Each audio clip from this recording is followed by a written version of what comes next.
Welcome to NCCA, day 2, 3, not sure. I've been here since Monday. I'm Chanda Z, and I am your programs director, and I want to welcome you all back to the Demonstrating Artist Hall, and I really appreciate everyone being here.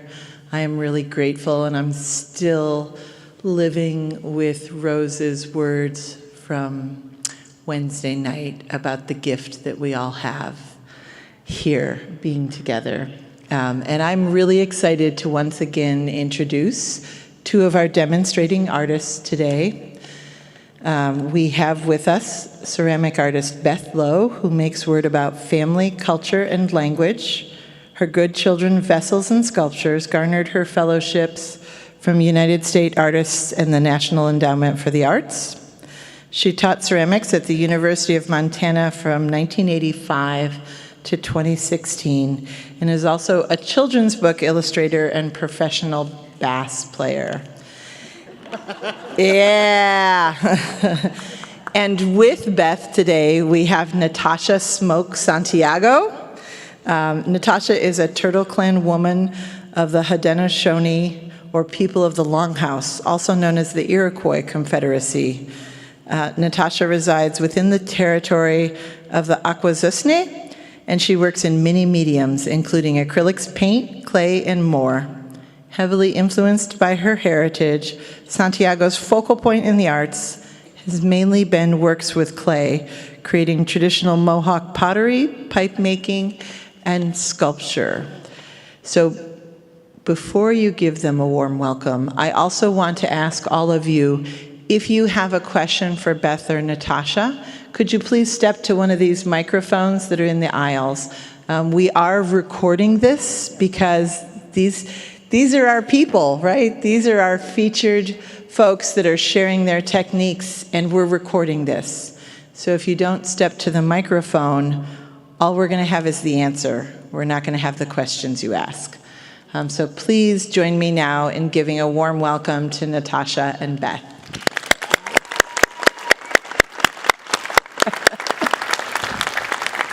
Thank you. Thank you. So Natasha and I had a really good time meeting each other yesterday and working together. So I just thought we'd both give a little short intro as what we're going to be working on, and then we'll get started. But I want to thank Chandra. She was amazing, and I'd like to thank NCCA in general, plus Melissa Zachary, who is kind of amazing. She's the person that did all the email liaison and made sure that we had all the equipment that we needed. And just, she's like, you ask a question and she responds so quickly.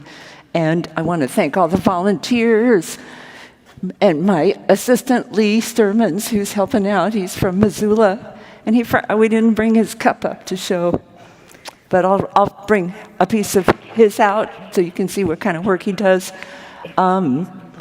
Today, what I'm planning to do is kind of finish up what I started yesterday, which is I started a vase using a technique, using a template, a cardboard template, which is how I make some of my coil pots. I'll try to get it to the point where I can make a lid for it, and then what I had planned to do for most of today is paint. So we'll dry this out to a point where I can paint on it, and then I'll paint on some of the pieces that I made yesterday. And if it gets too boring to watch me to just sit and work like this, then I can repeat some of these demos. Would love questions. It's early for me. I'm not a morning person, so if you think about me coming from Montana, that's 2 hours earlier. Plus, the time change happened just this week, so 9 o'clock feels like 6 a.m. to start. Anyway, so just forgive me if my brain is not 100%. Tasha, you want to describe what you got going? Yes, good morning, everyone. I have some pots here already started from yesterday. This one I finished right at the end of the demonstration yesterday. And you can look, I have a shell design here. This is the mountain design. It not only represents the mountains, but the growing mounds and the rows in our garden. The circles represent the seeds, three sisters, corn, bean, and squash. I had also used some of our traditional tools, the deer antler, to make these little markings. I had a fishbone for here, and then corn. So I'll be demonstrating using some of my tools later on. So this one was just a simple pinch pot. And then, so what I'm doing is I'm going through my timeline of how I learned the sizes, kind of working my way up in size and technique to show you how I work. So this one was a bowl method with a pinch pot, and then I added a coil. I do slab work. If some of you weren't here yesterday to see, this was a hand slab that I attached here. This is the bottom of a bowl, no coiling yet, no slab. And then this one is the same with the slab. So just kind of a little bit variation in size, a little different in the shape. And so I think I'm gonna get started. I don't know if everybody was here yesterday, but I'm visiting from the Akwesasne Mohawk Nation, which is in upstate New York. We have Ontario and Quebec also, so I like to think of us as like the hat of New York State. Really honored to be here, and I hope that you find my work interesting, and I hope that you learned something today. I'll just say I'm doing this pot. Most of my work comes from my Asian American background. When I started making pots, I was pretty much just making reduction pottery, and pretty much the typical thing. I fell in love with the wheel. I just thought, oh my God, this is the most amazing thing that I could be doing with my body and my mind. And then little by little, I started thinking about what kinds of things I had to say. And after I gave birth to my son, which was 1987,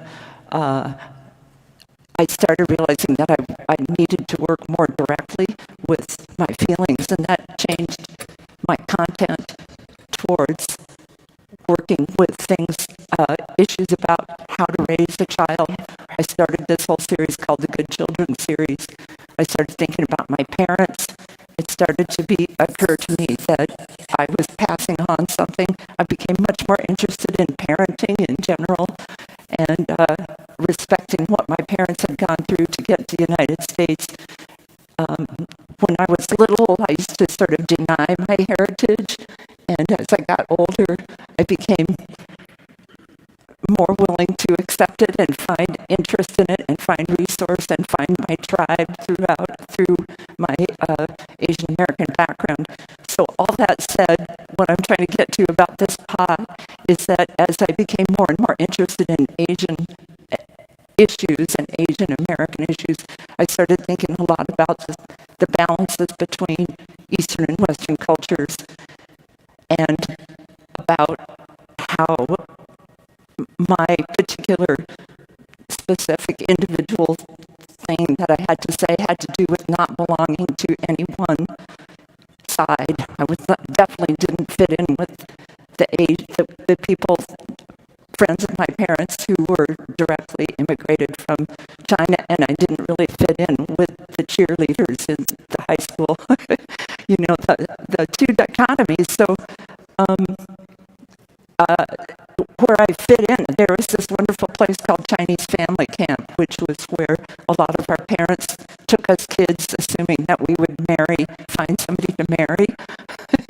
So, but the people that got it, the people that I felt like were just like me, were the Asian Americans. So I started realizing that there's a space of belonging and not belonging, or belonging to two worlds, or being split.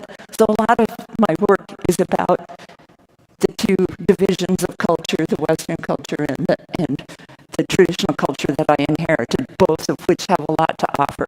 So that's bringing me down to this specific jar, and I'll try and talk specifically about the things I paint in terms of those dichotomies. But this jar, I make a lot of vases.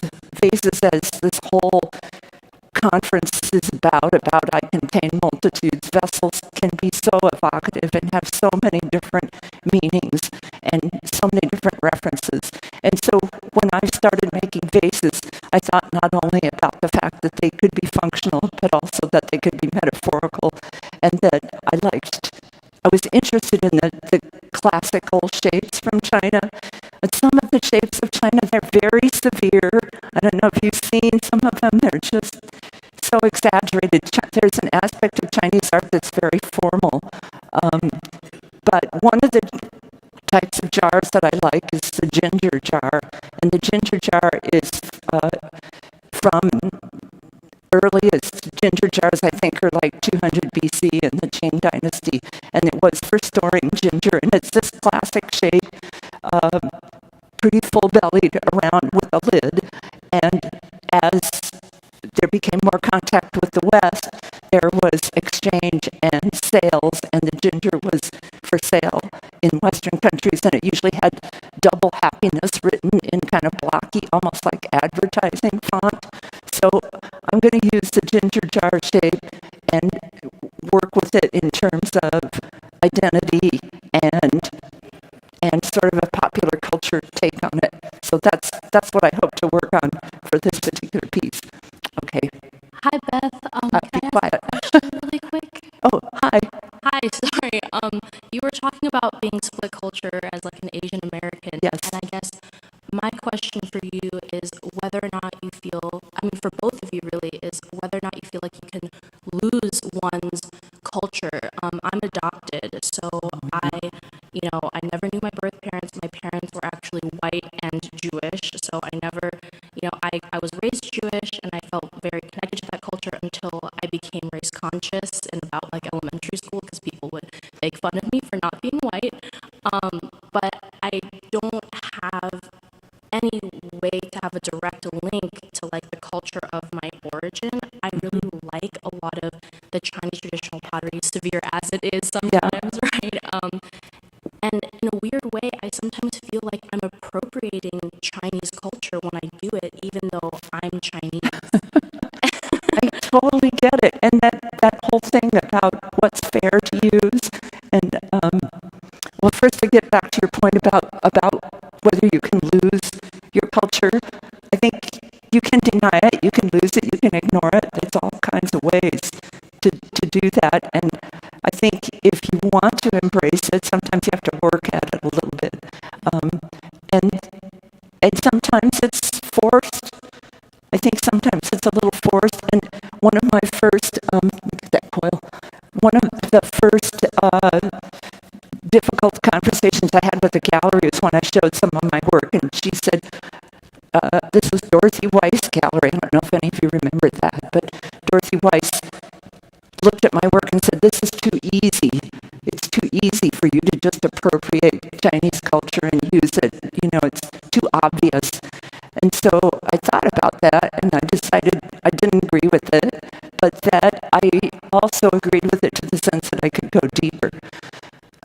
So I think when you work, there's intuitive and there's analytical, and maybe the analytical side tells you to just investigate it, or maybe it's the intuitive side. Either.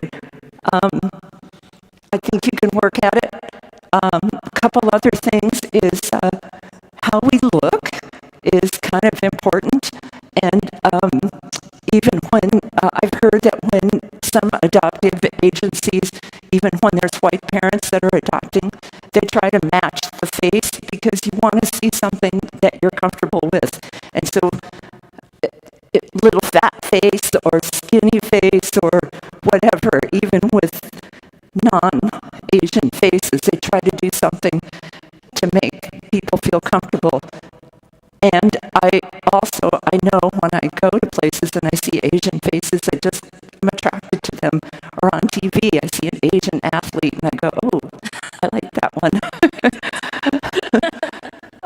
Then the last thing I'm going to say, and I promised that I wouldn't talk so much today, but the last thing is that there's this Chinese family camp that I talked about, which is where I found my Chinese American friends, and I found that this is where I was comfortable. It has morphed over the years. It is still going. It started when I was like 3 or 4. It happens in Indiana or sometimes Ohio, and there are tons of adoptive families that go there now. So that could be another little mini tribe. And there's all these kids. It's an incredibly welcoming, open, happy, family-oriented camp. And my cousin runs it, Alan Young from Chicago. So I can put you in touch with him. I'm from Chicago, so that would be. What's that? I'm from Chicago, actually. So, Oh my gosh.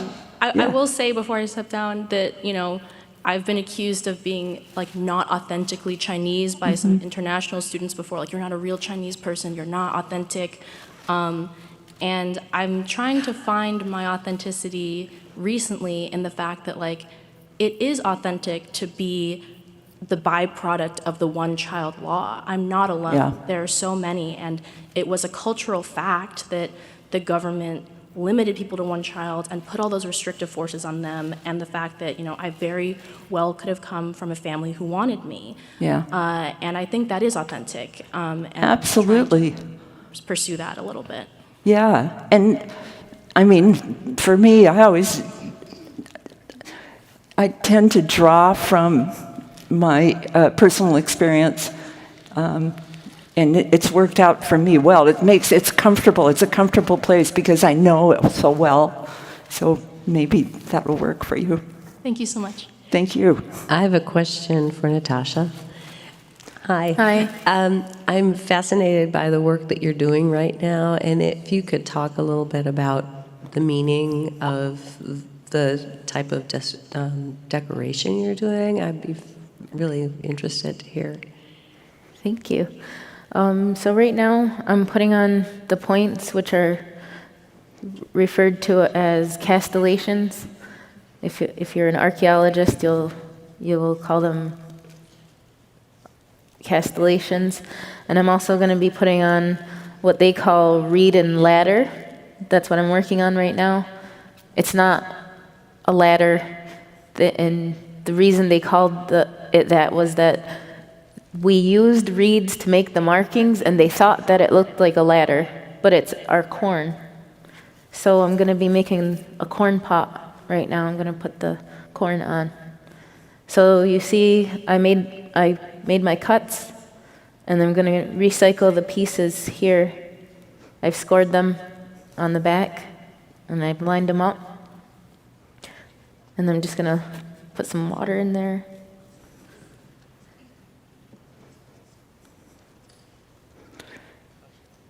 A lot of Haudenosaunee pottery has to do with our gardens and nature, our food sustenance. When I was talking about our designs yesterday with the way that I see it, we don't know all of the meanings of the design. Like, I know a lot by word of mouth, like, the mountain designs and the rose in the garden. But I've really had to look at it on my own and figure out some of the archaeology, the older pieces. And I see, in the designs, I see rapids. Even though everything's very geometric, rapids, I see arrowheads flying sideways. That's hunting. So being that we're hunter-gatherers and that we would grow the three sisters, the corn, bean, and squash, you definitely see a lot of that right on in the design.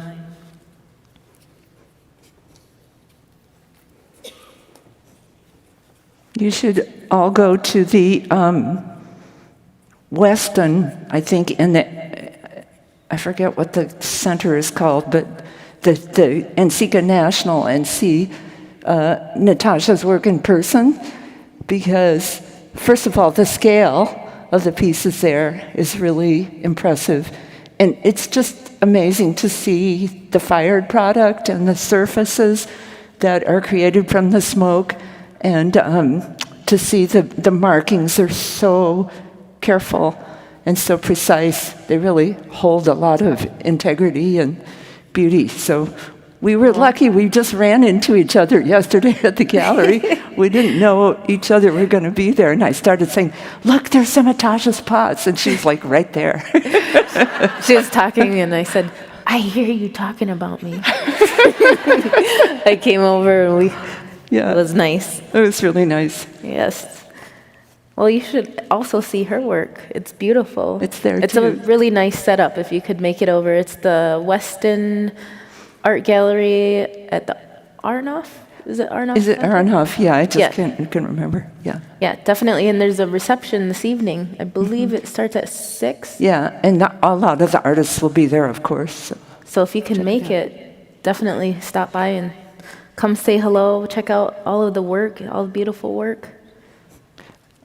Maybe some of you guys weren't here yesterday, but when you were talking about your gardens, you should talk about the seed project, Okay, or so at least partly. just a little background information.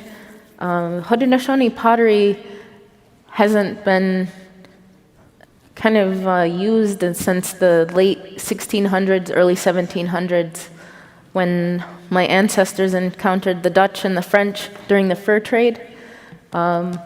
We started, being that we're utilitarian people, we started using the brass kettle. And it was documented that we would trade 4 beaver pelts per 1 brass kettle. And so if you think about it, it must have been this magic pot that didn't break. You know, so lightweight, convenient, you just pack it and go. And, you know, like even for if you were a hunter, imagine carrying around a small pot, or like, you know, the men used to go out on hunting parties at times. And so the convenience of not having to carry something that's breakable. So yeah, that's when my ancestors had quit using the pottery. It wasn't something that was lost per se, it was just, we kind of left it, we retired it.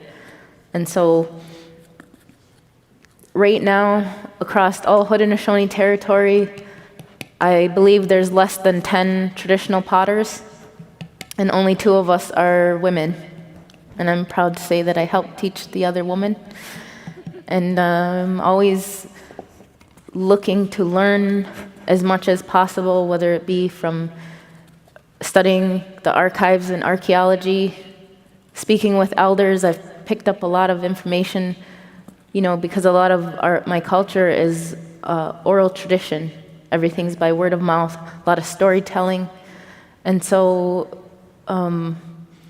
I've gotten bits and pieces all over the place, and when I'm traveling, going to different indigenous food summits.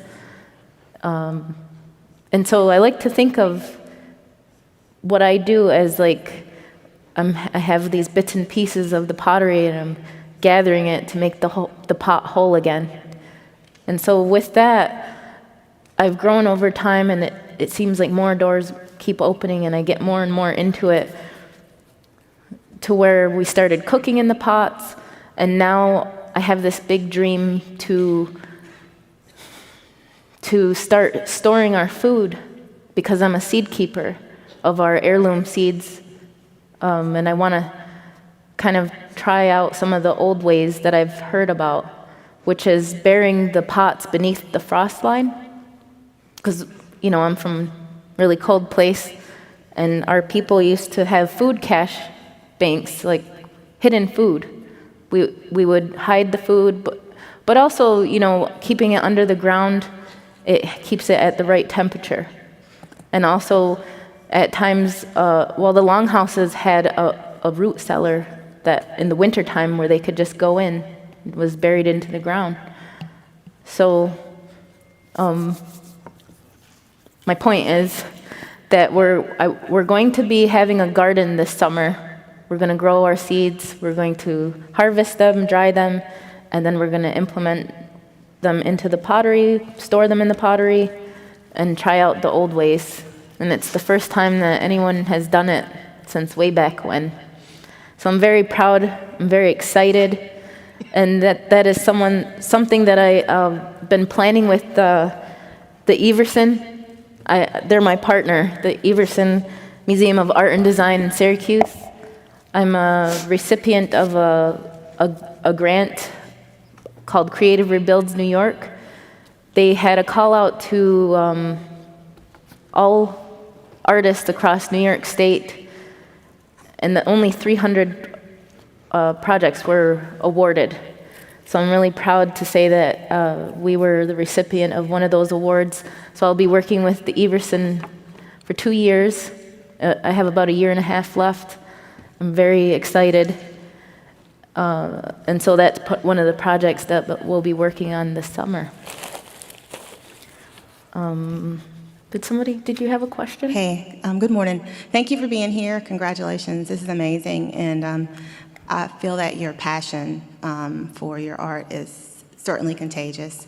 I was going to ask if you had a guild or how you were learning so much about your history and your art. But I also wanted to ask, when you made the scorn slip earlier, you did it with such purpose. Was there a point? Was that a plant or a seed when you were scoring the sides before you put the points back on?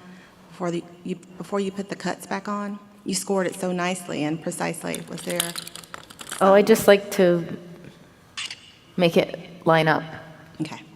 I obsess over It's too much. You'll notice, like, I try to have, like, exact lines. I think I have OCD. I'm very particular about all of my line work.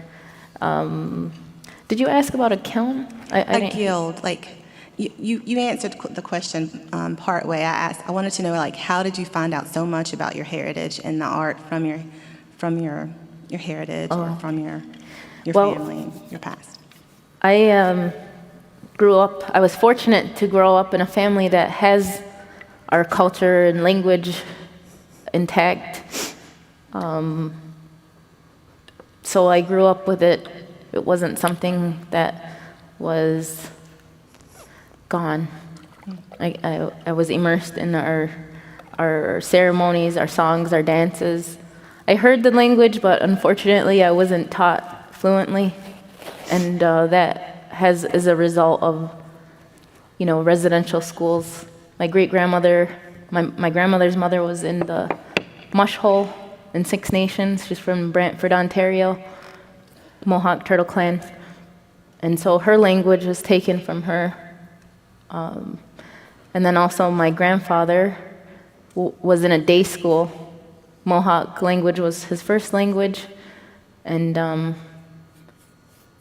by the time he finished there, he didn't want to teach his children. It was a bad thing to teach the language. So although we heard it a lot at home, common phrases at home, not fluent, and I know a lot, but my family, I would say, became advocates of our culture. My grandmother developed a program called the Native American Resource Center in Rochester, New York. She developed the curriculum with a small group of Native women. They had a after-school program for children, Native children, who lived in the cities so that they could know who they are and where they come from and not to lose touch with their culture. So I got to see all of that. I was always in the background. There's some photos. There's my grandma up there. Oh, it switched, but she's a moccasin maker. And my grandfather's a gustoa maker, which is the men's headdress. And so I kind of grew up in a little bit of the art scene, doing art shows and powwows, craft shows. Grandma was always selling her moccasins and her goods. And my mother did beadwork. My mom was the navigator before Google Maps. She was my grandma's sidekick, and I was their sidekick. So that's how I became into the art world.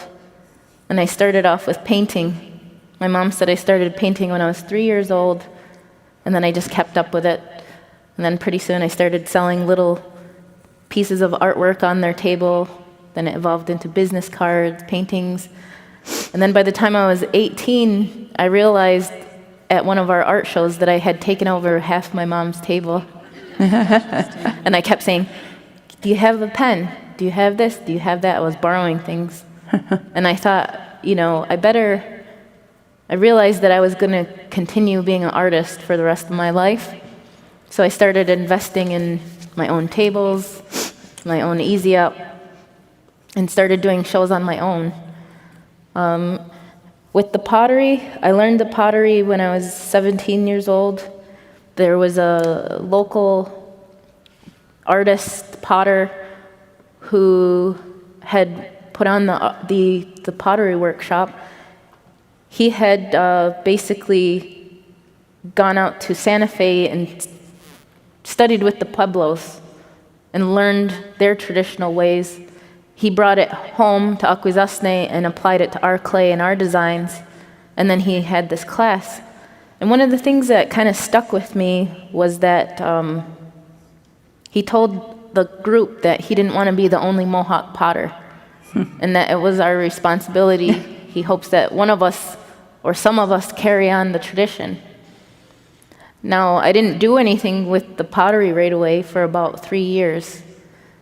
And then I feel like I kind of got pulled into it. And which was someone saw my art portfolio and they saw the pottery in there, and they happened to run the jeweler site in St. Anisette, Quebec, which is a Mohawk archaeology site where they have found old longhouse posts and the pottery shards. So they rebuilt the longhouses and they have a museum there. They wanted me to instruct a pottery workshop. I was about maybe 19 or 20.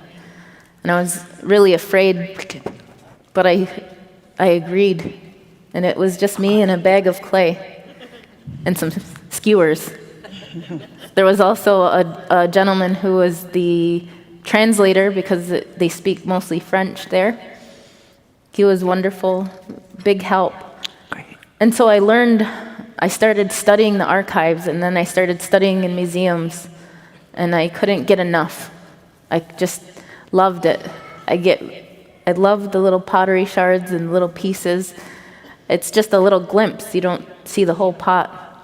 And that's what my teacher said, Sosagete. He said that he saw a pot in the New York State Museum when he was a child on a field trip, and he said that he had this deep yearning to hold the pot, and it wasn't fair that it was behind glass.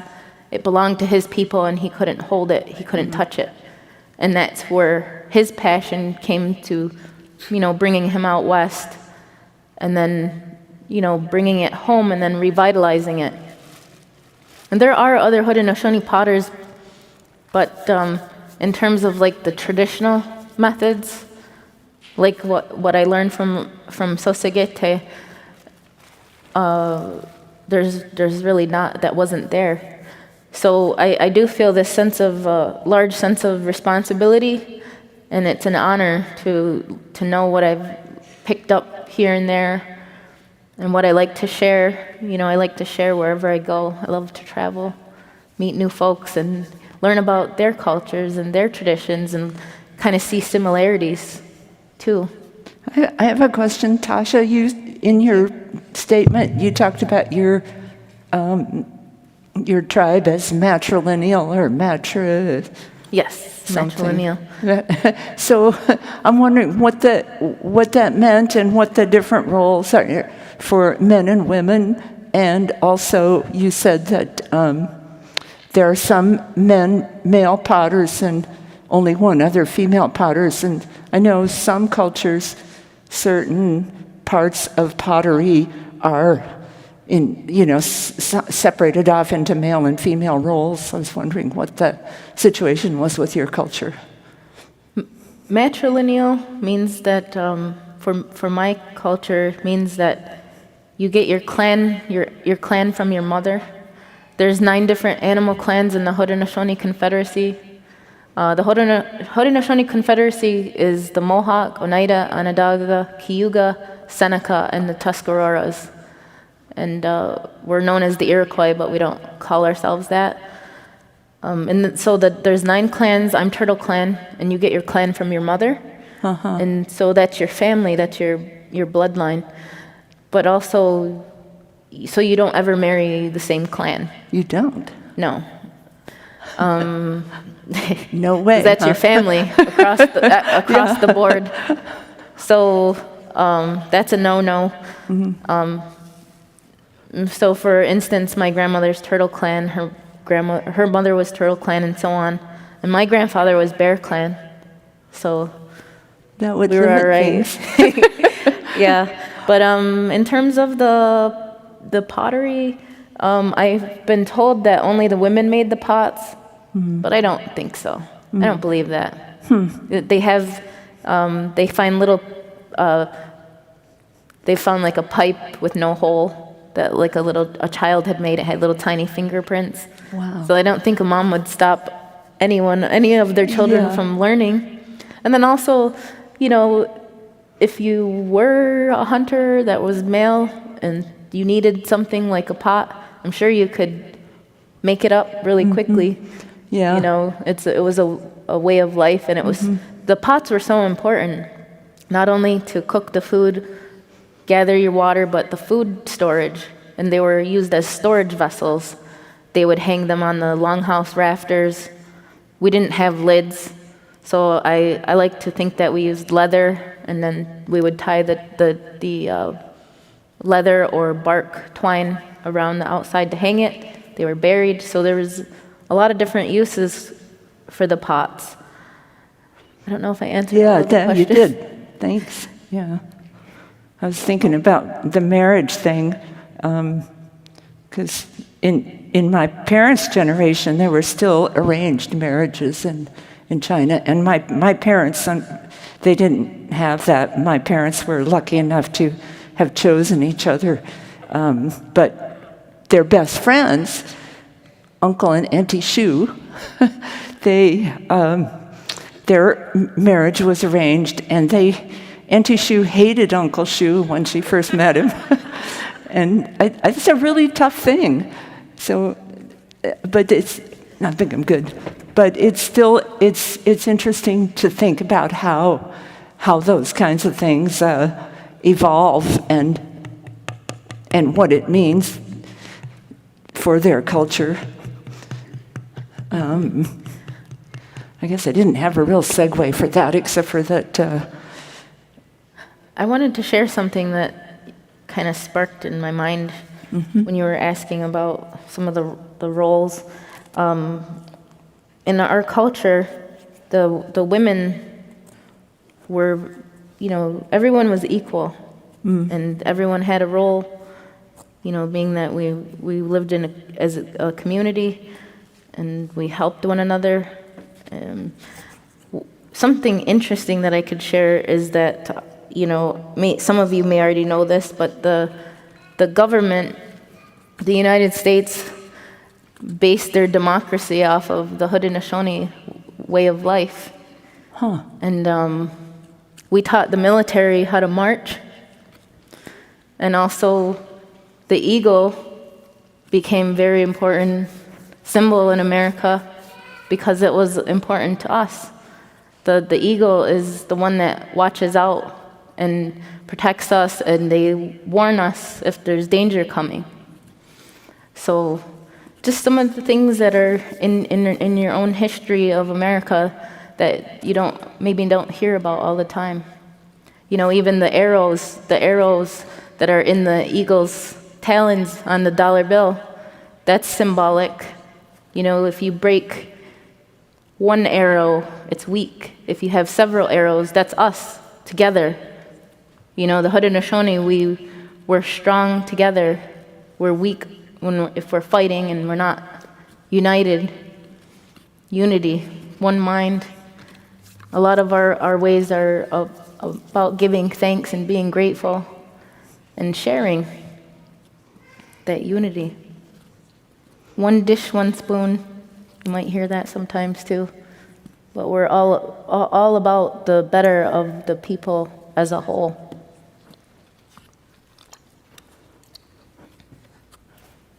So this technique that I'm using was taught to me by my friend Jeannie Quinn, who teaches at University of Colorado Boulder.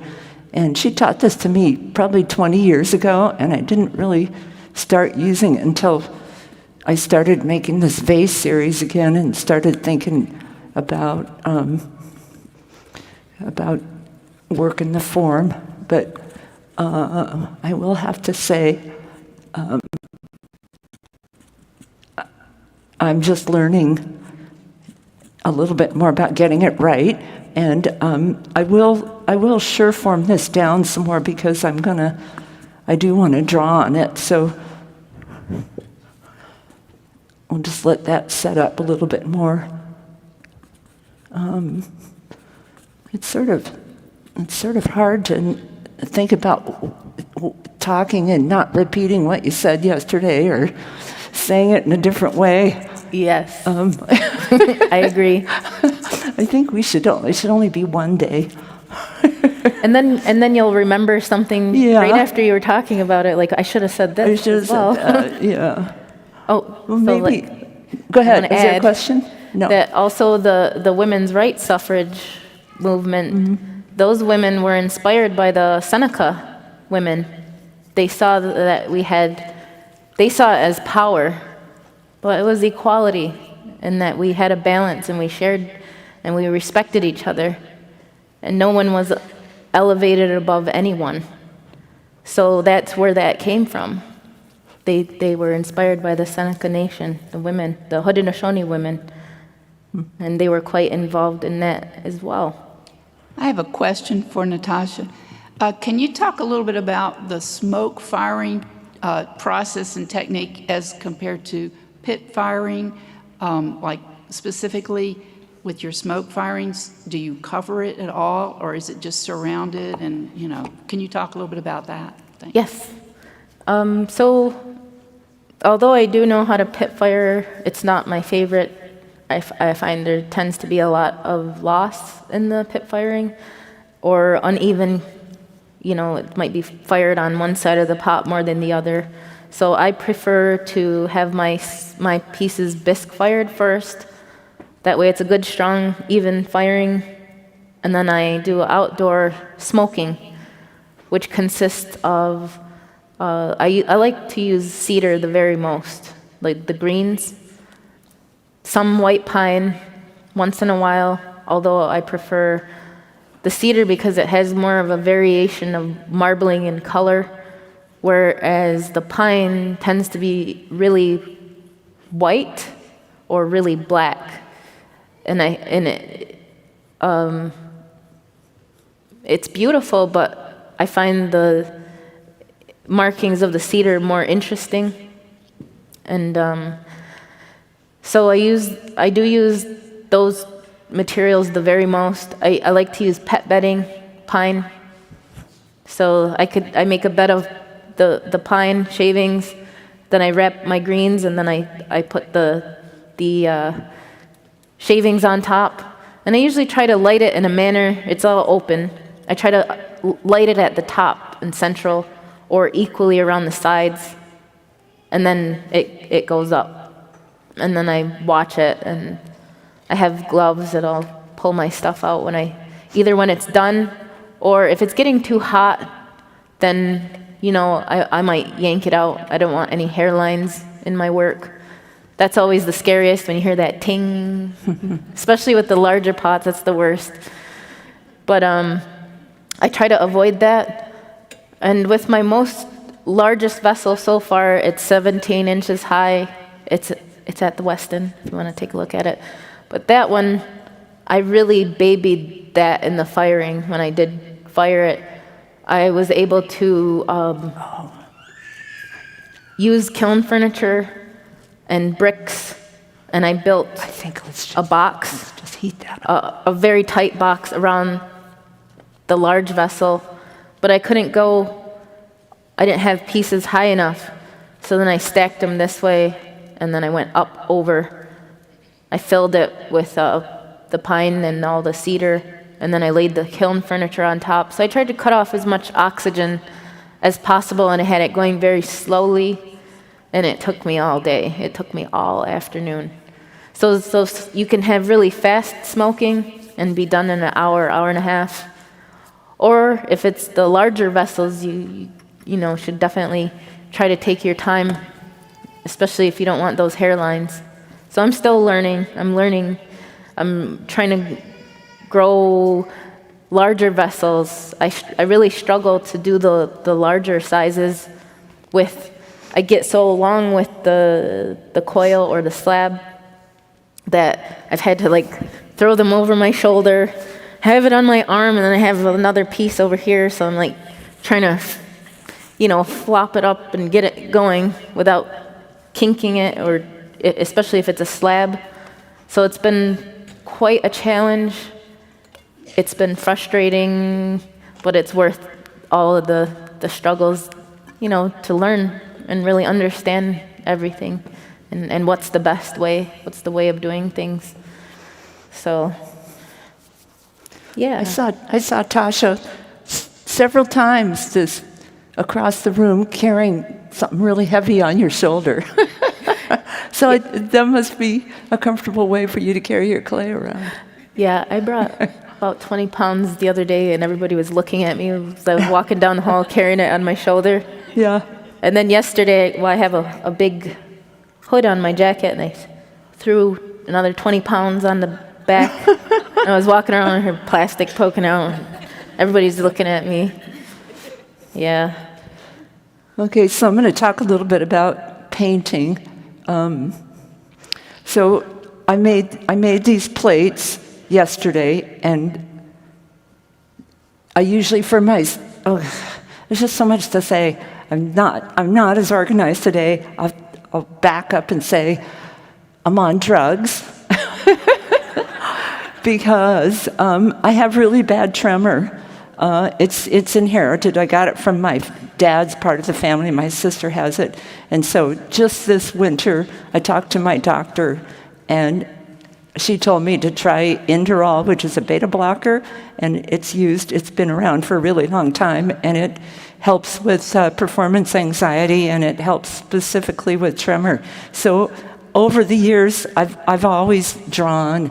It's like Tasha, we just drew when we were little. I knew that we were going to needed to do art or in some fashion or another. So after I gave birth to my son, actually while I was pregnant, I realized that I really preferred drawing to wedging clay or cleaning up. So I started, as soon as he was born, I just started drawing on my pots, and I didn't realize how that was going to be.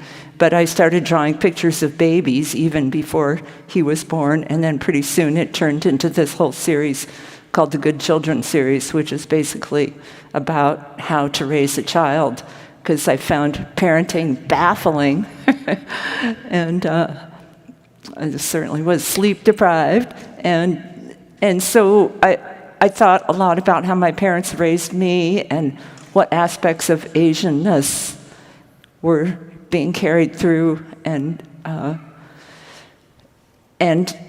how I looked at a lot of the socialist realist pictures of communist China where the kids are, they're doing the harvest, or they're carrying guns or whatever, they're being sent off in rocket ships, and I realized that the image of the child is very much a symbol for the future, and for potential, and for getting it right, and for teaching and learning and being wholesome, and how the Soviets or the communists wanted to pass on certain kind of patterns of behavior to the younger generation. So as a Chinese American, and being half sincere and half ironic, most of my work about the good children was making fun of the parental expectations of good children to be scientists and to be really good at everything and popular and good at sports. So I always made these idealized children that were doing good things. So my kid is now 36, and I'm still drawing pictures of little kids, and you know how you do questions sometimes. What are you doing? What's this all about? Why am I still drawing children? I think I realized that the image of the child is really still about potential and about play and about vulnerability and about the future and about lineage, and it's also about cute. And cute is something when I started drawing these little kids, it was like a no, you're not supposed to do anything cute. You're supposed to be big and bold and abstract and you know, think these large thoughts, but I was doing these little tiny cutesy things. And I think part of me rebelled against that kind of canon, and it seems right to me. My mom even said, "These are good. Keep doing these." And it's funny how you have these layers of audience. But anyway, it made me really happy to have my mom like that aspect of my work. So, moving on to all the series that I've worked on using these good children, they've appeared in lots of different formats, but a recent development, or it's not that recent, maybe 5 years ago or so, still using the image of the child. I'm investigating so many different things about my borderline state between two cultures, and one of the issues that I think is interesting is the issue of language. And language is super important, I think, in culture, in that it's subtle. If you know a language, you learn a lot more about how that country, the people of that country think, and how they see the world, I think, just by how the language is structured and how it is used. So I think I like the idea of how difficult it is sometimes to translate between two languages. And so this one series that I've made sort of makes fun of translation. So I've done a series of plates and flashcards and other kinds of things that involve translation. And my joke is that if you want to learn either Chinese or English, you can use the words that have been taken from the other culture. So I'm going to be making a plate about eating. So it's a plate, right? So when you're making your work, you think, why am I making this shape? Well, it's a plate, so what could it serve? Oh, that's about the size for a sandwich or a hamburger or a salad. Okay, I'll make a kid eating a hamburger, and what's the Chinese word for hamburger? It's han bao bao. So I began this whole series of words that deal with the translation and the way you learn. Okay, so when my mom she came to the United States and she wanted to learn how to say toothbrush, she invented I think the word is mnemonic. Is that right? I think it starts with an M, but I think you don't pronounce it. So she invented the term 兔子不拉稀, which means the rabbit doesn't have diarrhea. And that was a really good way for her to remember how to say this thing. Or the other phrase is how do you do, which is 好多有多, which means the more grease, the better. So I think language is fun and funny. I'm going to say one more thing when I get around to making that vase. I'm going to use the words, and not only is it going to be a little bit about the containment and ginger jar and advertising, but specifically because my work is so much about identity, that piece will eventually become 我你他, which are the first words that you learn when you're learning Chinese. It's 我, I, 你, you, 他. And the thing about 他, which is just so culturally relevant right now, is that ta can mean he, she, or it. And we don't have a good word for that right now. So I also think that that's interesting.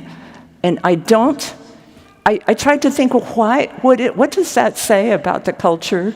And I think that the fact that Ta can be either gender, or not only either gender, but a book or a tool or something, the thing that I think is interesting about that is not so much that the genders were equal, because they clearly weren't. The one-child policy, if you had a girl, forget it. However, I think because there were so many people in China, I think it's the devaluation of the mass, so that the he or she is the same as the it. So it's sort of like there's you and me, and then there's it. And my mom always used to say, when she would introduce someone, she would say, "This is new." She wouldn't say, "He's new" or "she's new." It was, "This is new." So it's like the other. Anyway, so that's my little spiel on language, and I'll just paint for a while, but a technical thing for painting is that I practically almost always use the tiniest brush. It's crazy, and also with my shaky hands, I have to paint with two hands a lot of the times, and anyway, painting is tricky for me, but it still seems like I want to do it. And also, because I really care about line, the Chinese, of course, are very involved with line quality. So I do a lot of scraping away. So I do all my painting on greenware, so I can remove, if my line is too thick, or if my hand jerks, I can remove it easily. It's of course, much harder on bisqueware. I'm using mostly underglazes, and I started using these Duncan Easy Strokes. And for some of you guys who do a lot of underglaze painting, you know that Duncan, dang them, went out of business. So I'm sorry, but I bought up all the coral red in the country.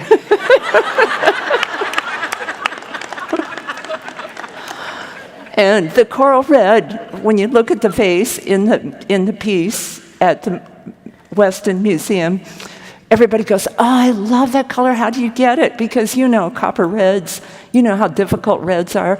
Well, guess what?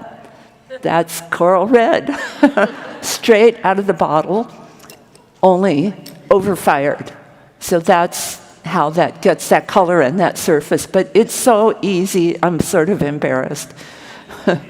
But can I tell one more story, Tasha?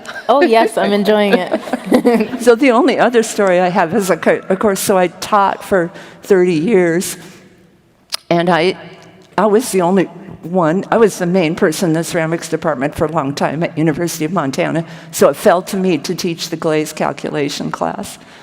So what I copied from Patty Warashina is you go through all the triaxial blends and all the material testing, and then for the final, you just say, everybody studied really hard, and you just pass out a jar of Duncan and say, "Okay, if you can open it, you pass." My table. So You. anyway. But you know, language, I was thinking about how I don't know if you feel comfortable with your language, Tasha, but your pronunciation is beautiful.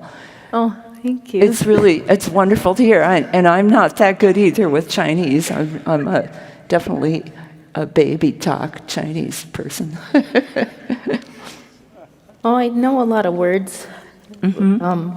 Just not fluent 100%, you know? Can you understand more than you can speak? Or Yes. Yes? Yes. So like, for instance, when we're at Longhouse and they're conducting a ceremony, I can kind of have the gist of what they're saying, what they're doing, what they're giving thanks for, what they're acknowledging. And if they're telling you to listen, because that's part of it too, then yeah. The words are very descriptive. It's fun to know. An example would be, let's see, what could I say? An example. Like, I like the word gajinutaks.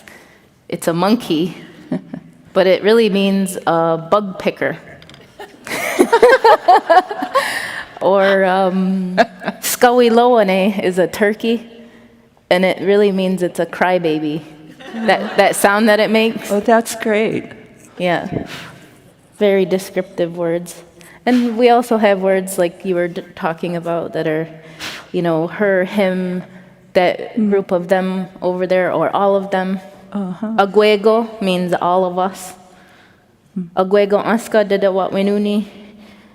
It's like, Aguego is all of us. Was there an ancient written language, or was it just spoken? It was spoken, and then it was translated or transcribed by a lot of the Jesuits, or there's weird spelling. So for an example, K is pronounced like a G, a T is pronounced like a D, a R is pronounced like a L. So my daughter's name is Uawiya Hawi, and it means that she carries the morning dew. And my son Sayankwalawane, his name means that it's a big smoke. Oyankwaue is the tobacco, and so the tobacco smoke is what carries our thoughts and our prayers to the Creator. We use it in all of our ceremony. Tobacco is a big, important item in my culture. And so that's why I also do the clay pipes, because that, in my mind, the pipe is like your direct line to the Creator, to Sungwaya Dizo. So when you're giving thanks, or anything you're thinking or you're saying, it goes to the Creator with the smoke. Could I ask a question for both of you? There's been a lot of talk about a lot of passion in inserting your culture into the art world, even when you've felt points of tension or antagonism in the past. Is there a way that people who don't identify with that culture can view, as we only have our personal experiences and worldviews to view art with? Is there a way or a method that we can think when looking at the cultural work in a way that that would help us understand better?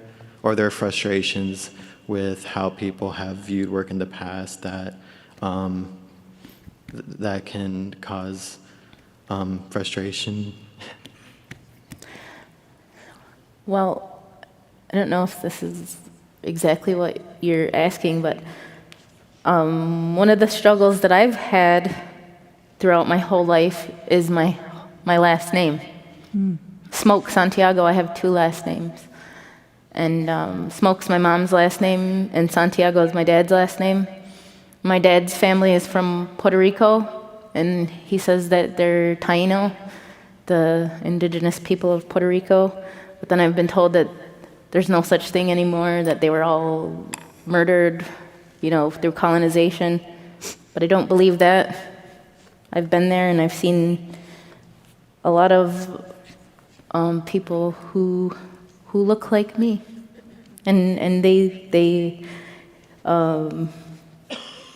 I want to know about that part of my culture. I don't know, my dad's side of the family, but being that I was raised, Mohawk, and I'm Mohawk, I feel like when I lived in Rochester before we moved to Akwesasne, I used to get picked on all the time for Smoke, because that wasn't a common name that you would hear.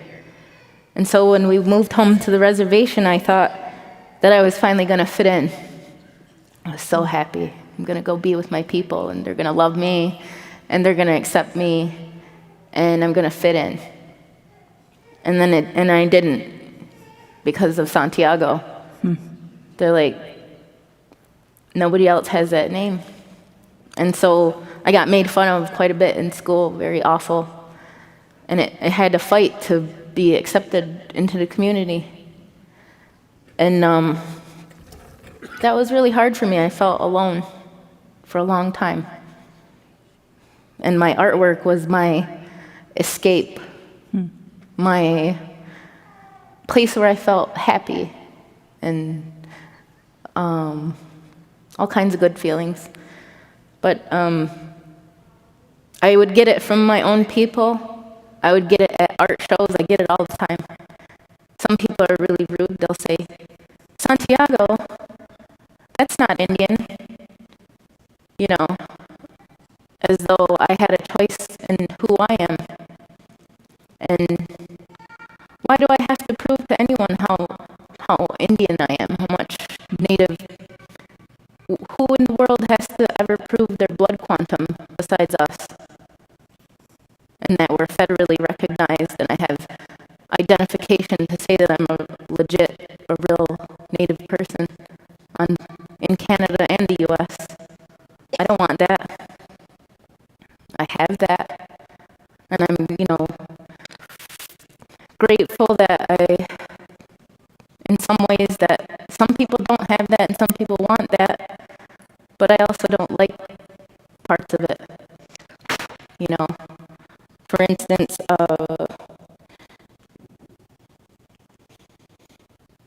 being from Akwesasne, we're a sovereign nation territory, and we have, like I said, the U.S., we have New York, Quebec, and Ontario, and so I have the two forms of identification. I have from the St. Regis Mohawk tribe on the American side, and I have Indian and Northern Affairs Canada. But when I go through the border with my identification, I have to pick which one to use to get through easier. And when they ask you where you're coming from, and if I say Akwesasne, they want to know which portion. They want to know, are you coming from the U.S. or Canada, which is a direct violation of our sovereignty. So there's things that people don't really realize. I mean, those kind of struggles. I don't know if I'm really answering your question, but I do struggle. That's my struggle, is being questioned on both sides of who I am, and in a way that sometimes people treat me like I'm less than, or not enough, or that I have to prove myself just because of my name. I had no idea. I was going to ask you about your name.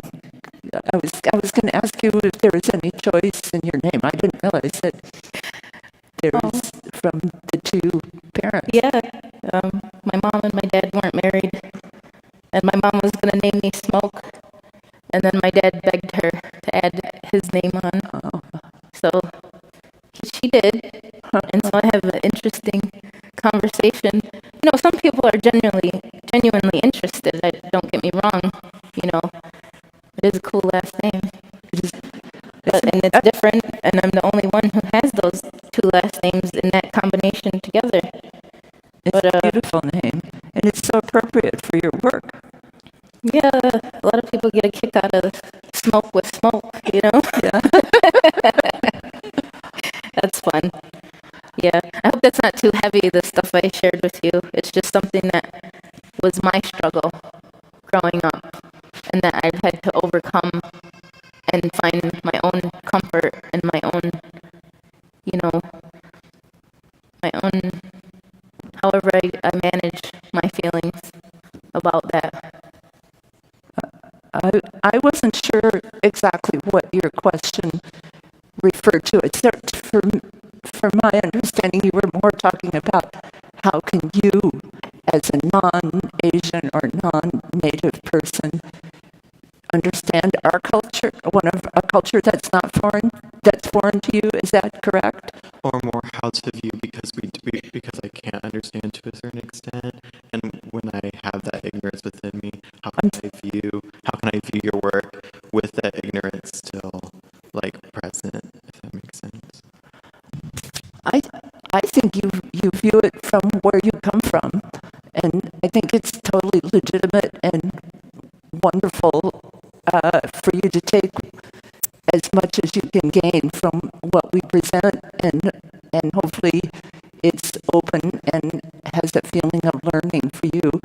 And one of the things that I feel like, if I have any political impact at all, I think one of the things that I would like to think that my work does is make people feel comfortable with that which is foreign.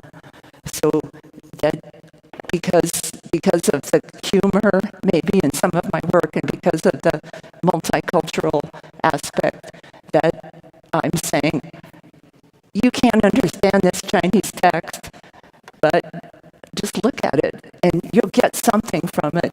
And then I'll try to put maybe a translation on the back or in the title or something and just leave this as an introduction. But the first impact is like, I remember when I saw, for instance, my Cuban art historian friend who brought in a painter and there was like Spanish written all over it, and I had no idea what it said, but it was, the idea that I didn't know, I didn't understand, was very welcome to me.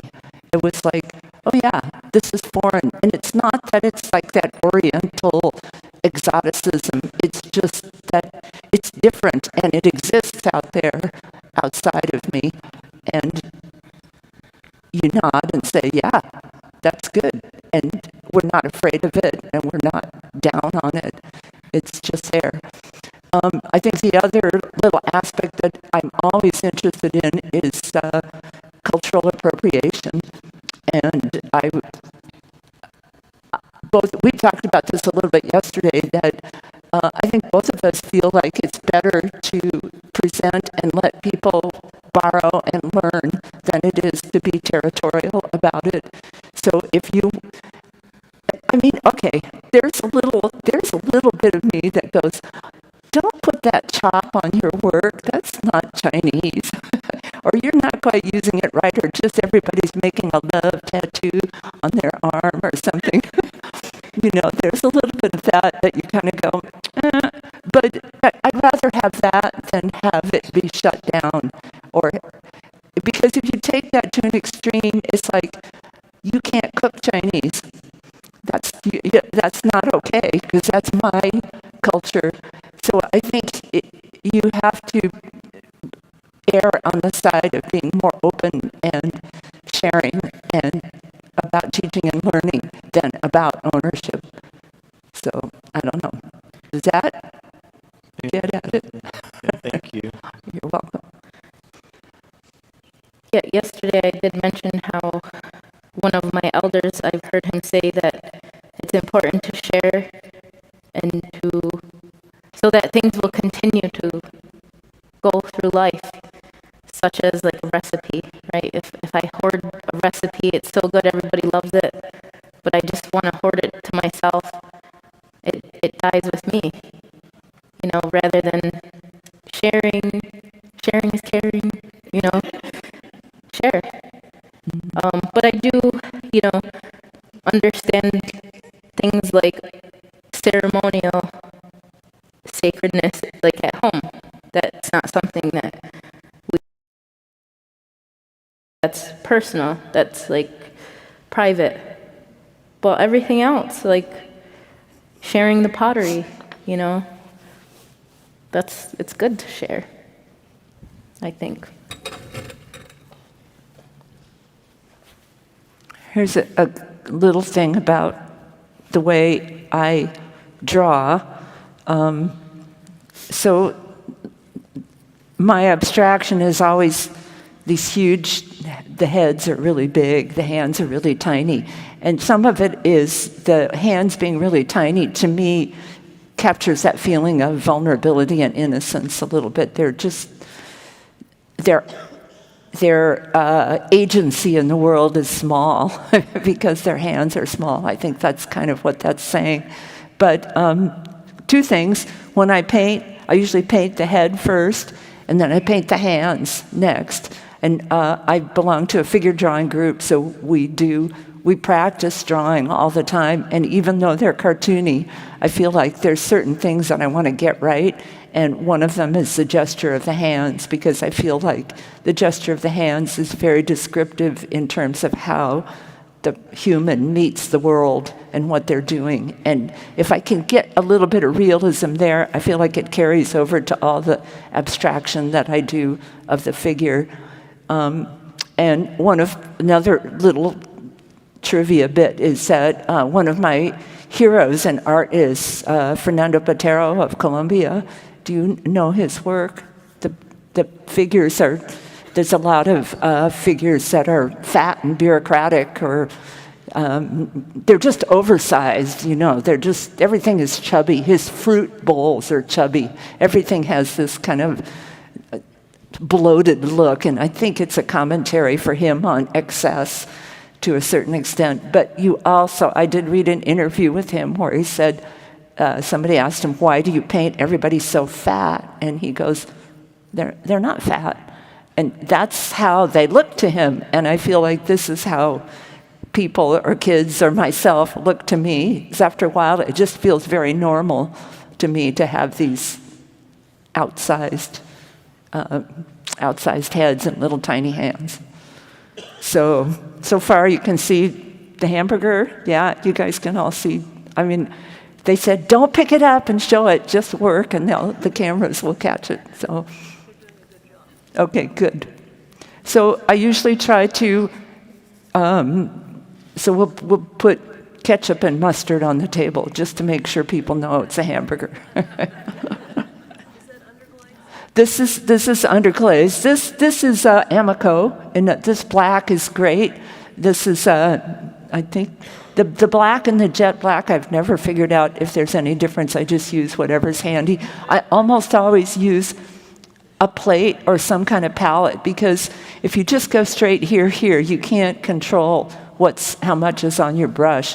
When I have friends come and work in the studio, they don't realize that when you're painting, you have to lay the material down. You can't use it in the same way as paint, somehow, underglaze and glaze, because there's so much particulate in the color. You have to use the brush in a different way. So a palette is really important for me to get the right amount. I always have paper towel and a cloth or apron or something to try to get the right amount of water and material. And then these are the easy strokes. I always keep them upside down so they're ready to squeeze out and they don't get the water first. So, and usually when I start, I usually do all the black first, and then I'll squeeze out a palette of colors. And you don't have to use these. What you need to do is figure out a palette that works, figure out what colors you like, and then you can develop it and you can figure out how to use it. It's really helpful to me to not buy a new color every week. And when I do, I find I end up sticking to a lot of the same colors over and over again. So I think Coyote makes good colors. I think Speedball makes good colors. So I think Mako is a brand that was really old and has kind of come back, and I think they're good too. So you're just starting to put a little color in your work, huh? What do you think about color? Because you were a painter at first. Yes. So I've dabbled with a little bit of acrylic at times, trying it out, and then sealing the outside of the pot with a polyurethane or a spar urethane. I like the oil base of it so that it absorbs really nicely into the clay. And I like to use a satin. I don't like the super glossy. But I am very interested in trying out a little bit of glazing, not too much, but I want to see more, try out more firing techniques. I mentioned yesterday that I've tried copper sulfate out for the first time, and I really liked it. That was beautiful. My friend that I mentioned to you yesterday that did a kind of a smoking firing in it, and I remember I told you it almost like he was doing a dance, because he was always baffling the fire or adding something and just dancing around the fire the whole time. He uses ferrous sulfate, and he gets incredible color with that. It's toxic too, though, and that's an issue that we ceramicists always have, is toxicity. how do you deal with that? I do have a question. Hi, I'm over here on this side. Hi. Yesterday, I actually came to your guys' lecture, and it's been incredible listening to both of your guys' stories. And towards the beginning of the lecture yesterday, you had talked about happy accidents, and I thought that was such like a beautiful way to put it. And I'm a beginner potter, and I personally am struggling with accepting my happy accidents. So I don't know if that's something that you guys struggled with at the beginning of your careers, or if it's still something that you're working towards now. If there's any advice that you could give towards accepting the happy accidents that happen within each other's work. Sometimes I just feel like it's meant to be. Yeah. It might feel like upsetting at first, but then if you like just embrace it and look at it and think about it, and you might see something in it, and then something comes out of it. I call it just going with it. Just go with it. And sometimes that's the best work. Like, you might not have thought about it on your own, but it just kind of came through, you know? I think that if you got involved in ceramics, you're doomed.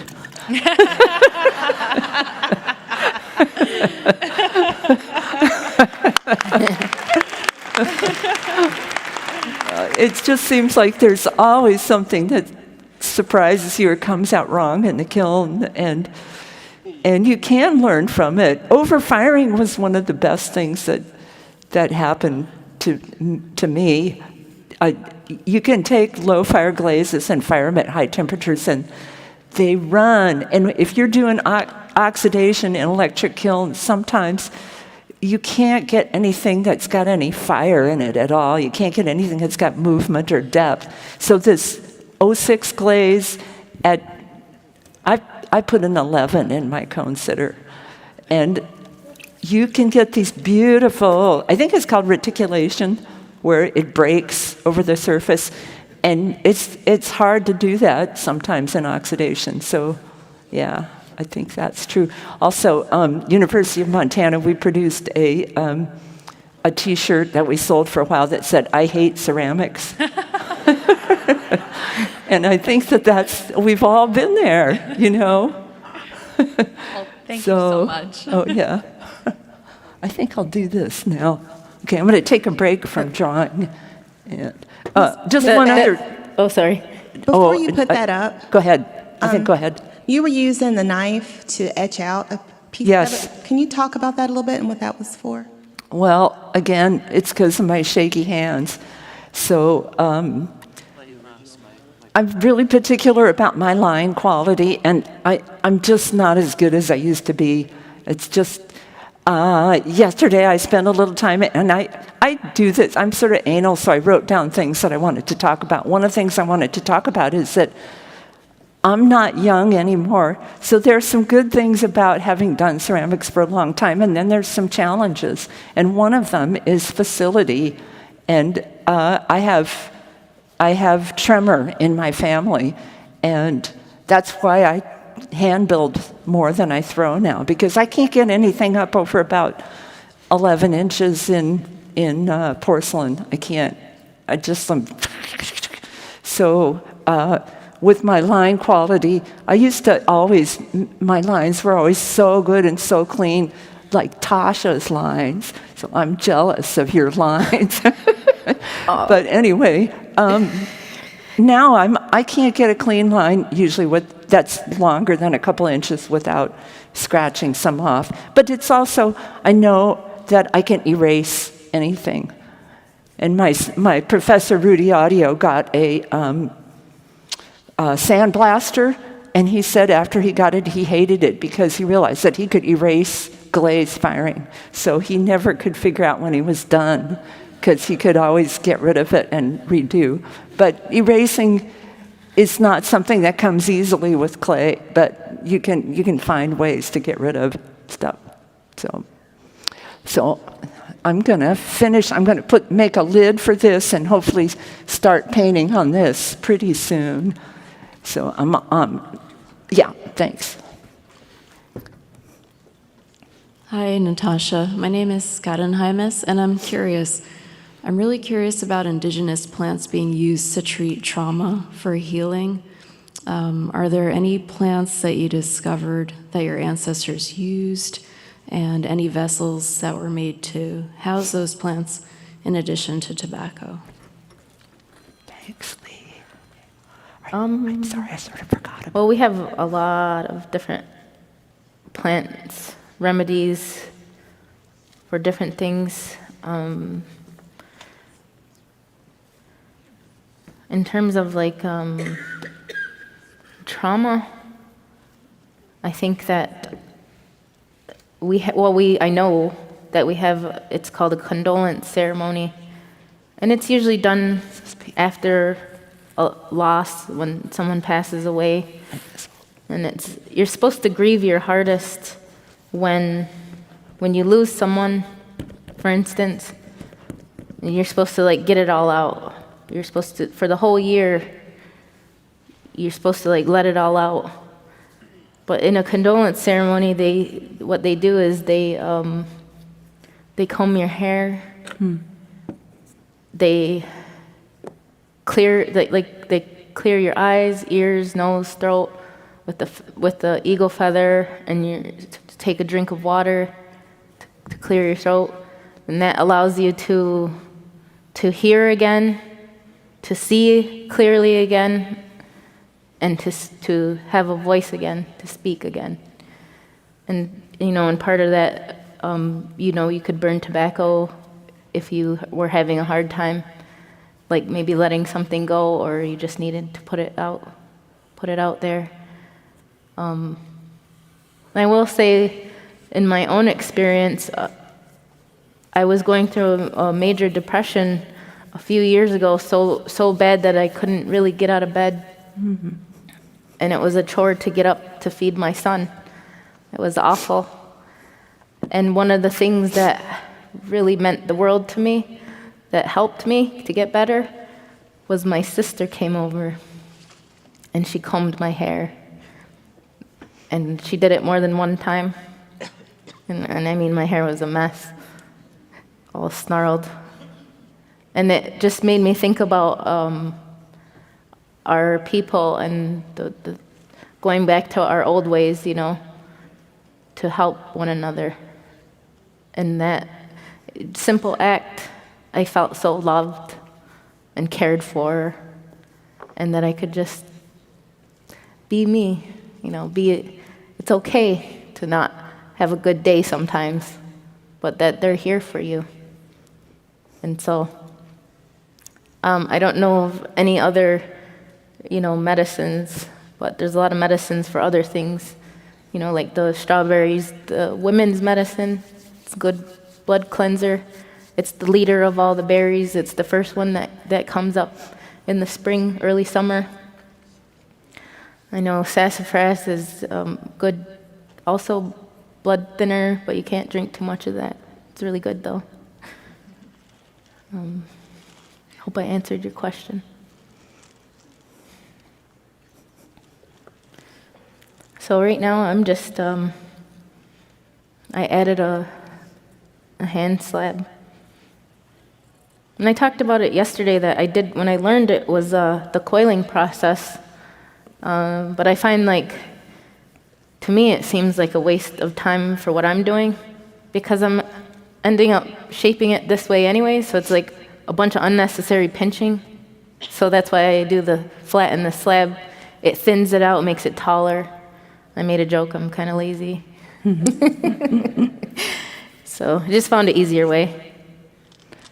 I just glance over every so often, and one thing that just impresses me is just how loving your touch is and how smooth everything looks, and looks so touched. And I really like that. Thank you. And then I wanted to ask you about the texture on some of those pots that are at the show. Do you texture the outside of these, or? Yes. Oh, and by the way, Tasha, that was really nice of you to share about your sister. Oh, thank you. Anyway, so tell me about the texture. So the texture, I have some corn here. I have different types of corn. And so I have different sizes. This is a Tonawanda Seneca flint corn. It's a purple and white corn. And I love this one, it's very special to me. And this one is, I believe it's from Nevada. I think a Washoe Paiute, a friend of mine had given it to us. That's their traditional seed. And this is a glass gem popcorn. And so I have the 3 different sizes. You could see this corn is more rounded. This one's has the more larger kernels, and then I like the little teeny tiny. So depending on if I want little tiny texture or I want the bigger.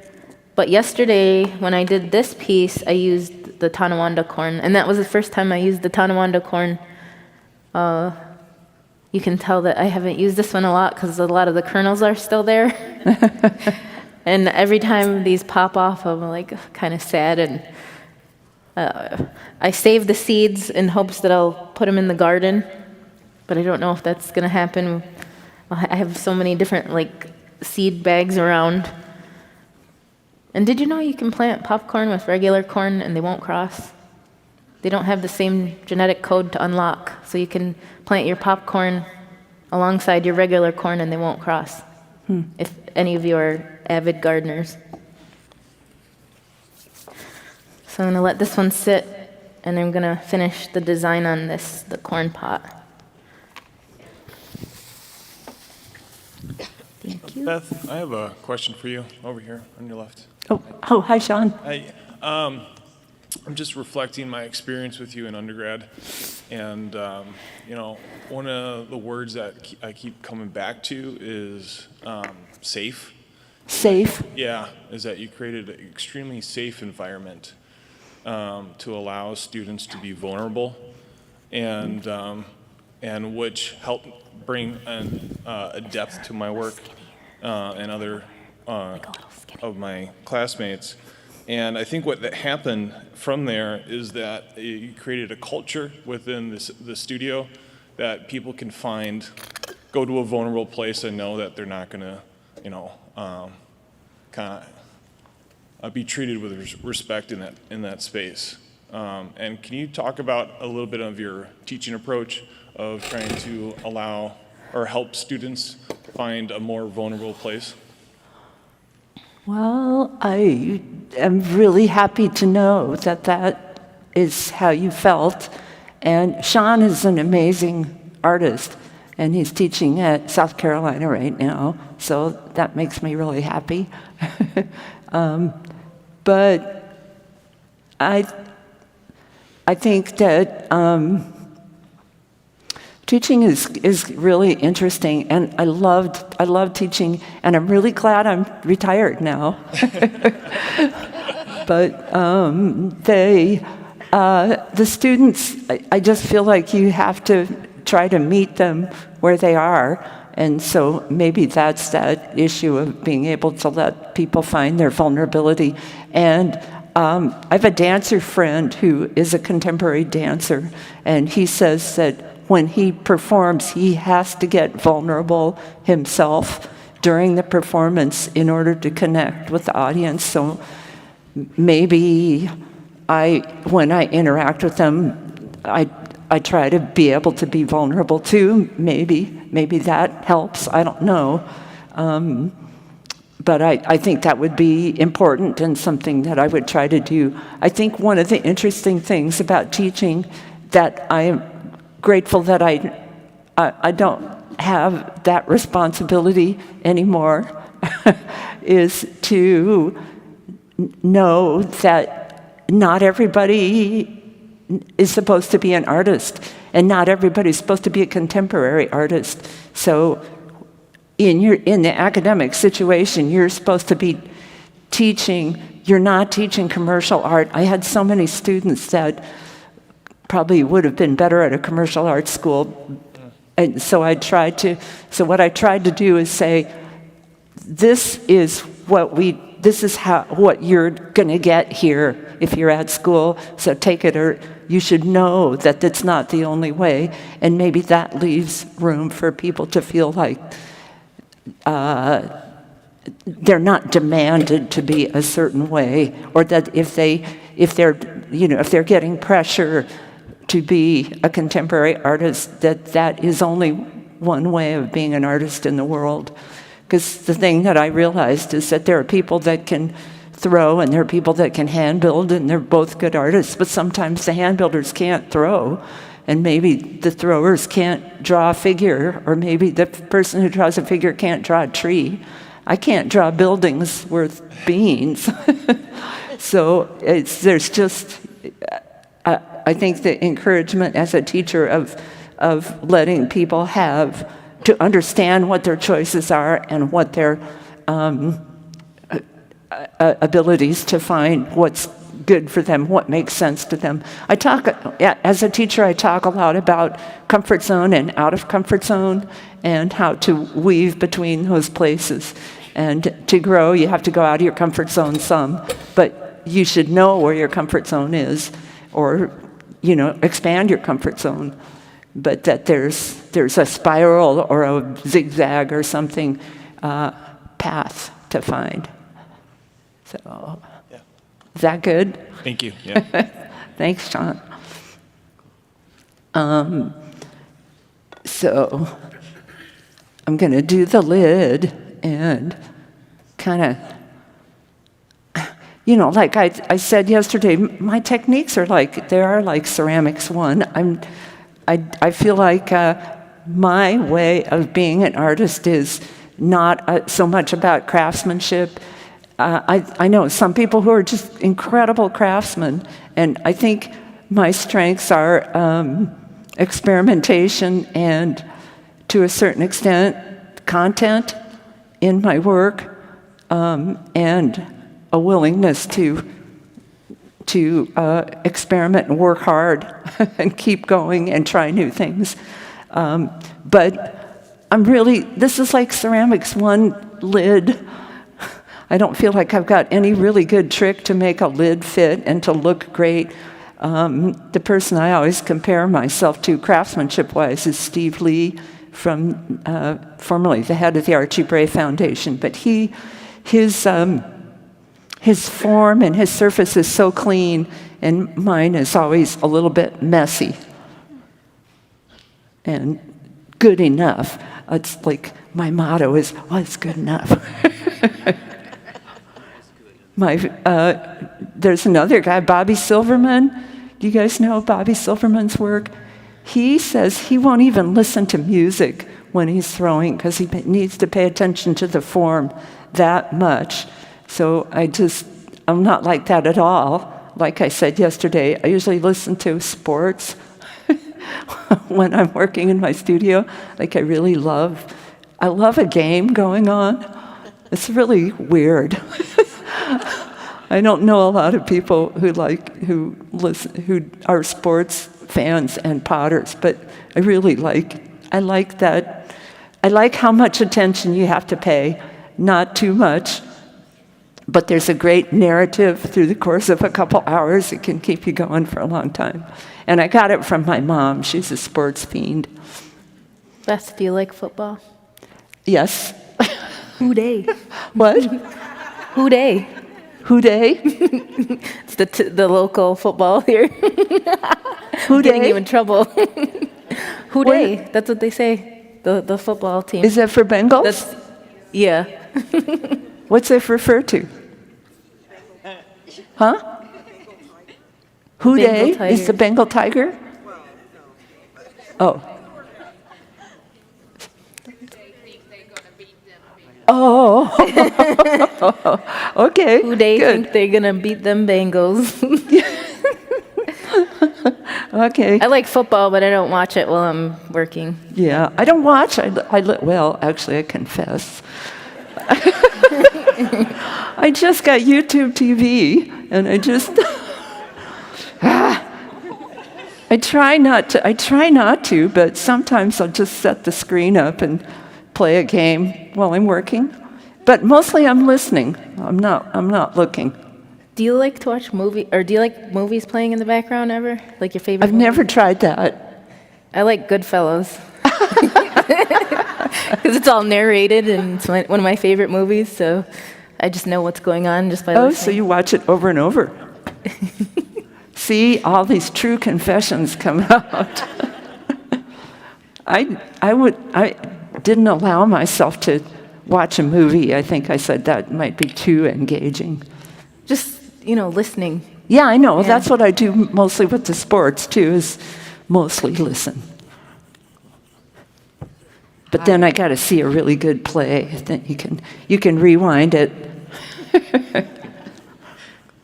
Hi, I have a question for Beth Lo. Yes. Cool.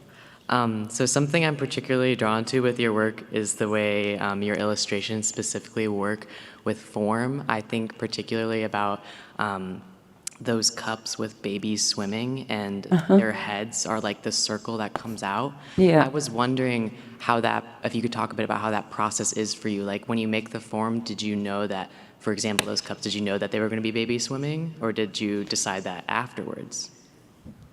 I'm trying to remember, because I've been making those for probably 7 or 8 years now. I think I knew, because I usually start a lot of my work with sketchbook, and I do think a little bit about form and surface, and I don't want, it's a benefit if you can find some way to meld form and surface. So even, for instance, on this vase, I will put lugs on so that the surface, it makes you see front and back. If you didn't have the lugs, you'd have to have a continuous image. So for that, I think I remember thinking I wanted to do swimmers, and I was thinking about drowning. I did some sculptures about figures whose heads are just above water or floating, and I think I could find a sketchbook image of me drawing the swimmer on that cup, and I think I decided to square it off to make it look more like a pool or something, and then with that lifted head. Yeah, and that's something that has worked. I think it's a strong combination of form and surface. Things like these plates, even though they're not real strong form, I think that they're trays or plates, so I do think about what image makes sense on there. Sometimes I don't, but sometimes when I first started making them, the first one I made was a butter dish, and I had found the oval press thing that I could make the plate with, and I went, this looks like just like the size of that cube of butter that you buy. So then I painted little kids with butter knives and toast, and then the larger pieces were that's about the size of a snack or a sandwich or something, so I'll paint that food on there. So I really very much like it when I can pair it. But more recently, so these forms, some are found and some are made. Friends, or like Lee or my assistant, will make a form for me, and then I just cut out the clay and then push it down and the sides come up. So I have a big one, and I'm using that only as an illustration plate. But I think of a little bit of it like the kinds of commemorative trays that you have for Turkey, where there's just, it's maybe a souvenir of a town or something, like Philadelphia or something. And these larger ones I'm using to make portraits of Chinese restaurants. So that has a little bit of a souvenir quality. So yeah, I think about form and surface a lot. And it's just like a bonus.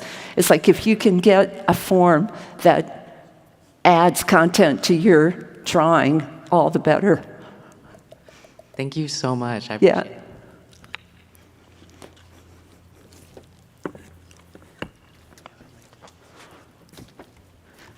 So I'm going to finish this lid. What time have we got? Oh, I gotta hurry a little bit. Where is my... Hi, Natasha and Beth. I have a question for both of you. I'm on the right here. I've just enjoyed watching both of you yesterday and today, and thank you for being here. I wonder if you can both talk about people who've been significant in your life, significant influences in your art, and what are the things you've learned from them? Tasha, you go. Okay. One person that, in particular that comes to mind is Peter B. Jones. He's an Onondaga potter. He's a sculptor. He does a lot of wheel work. And I noticed now he's starting to get more into some hand building. He's in my slideshow if you get a chance. We're the ones interlocking arms with holding our pipes. But I remember being at eye height to his table growing up, seeing him at all the art shows. And I always loved his work. And when I started doing my pottery, we were at an art show and he came over and he was like inspecting all my pipes and stuff. And I had asked him if he knew anyone who had a kiln for sale. I was in need of a kiln. And he said, well, I have one. He said, I'll give it to you if you come get it. And what I later found out was that it was his backup kiln. He had 2 backup kilns. So I had borrowed my mom's truck and I went there the following weekend and I picked it up.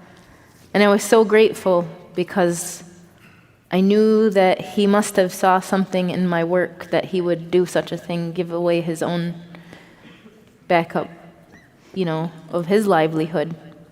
But he in turn allowed me to grow and, he enabled me, I should say, he helped me to become independent and to not have to ask others to try it. It was really difficult for me not having a kiln. I had a friend who lived an hour and a half away who had a kiln that she was helping me, but it seemed like I would need things too last minute, and it was, hour and a half away one way, that's 3 hours of driving. It was too much. So I think of Pete. And I didn't mention it today, but I mentioned it yesterday. He and his son, Mike, were the first ones that taught me with clay before I learned at home in Akwesasne. So Pete, but also my grandparents, my mom. If it weren't for them, I wouldn't be where I am today with their support and their knowledge, their teachings, their patience, their love.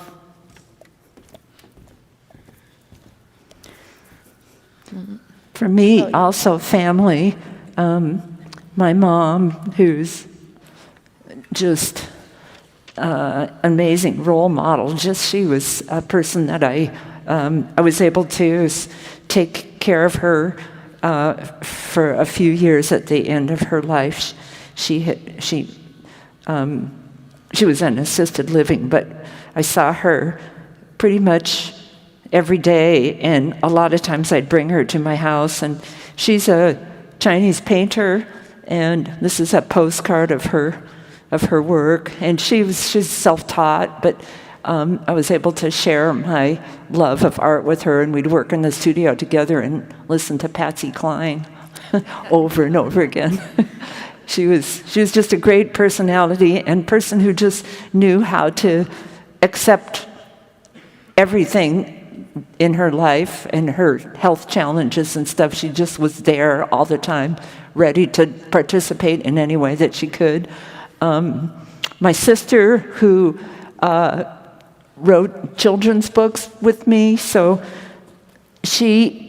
we have written a couple, or she's written the text, and I did the illustrations. The illustrations in this book are all done on porcelain and fired and then photographed. So this is shameless advertising. play us. And then one more shameless ad. My husband David, who is so kind, and he's first of all, he's the person that plays guitar to my bass.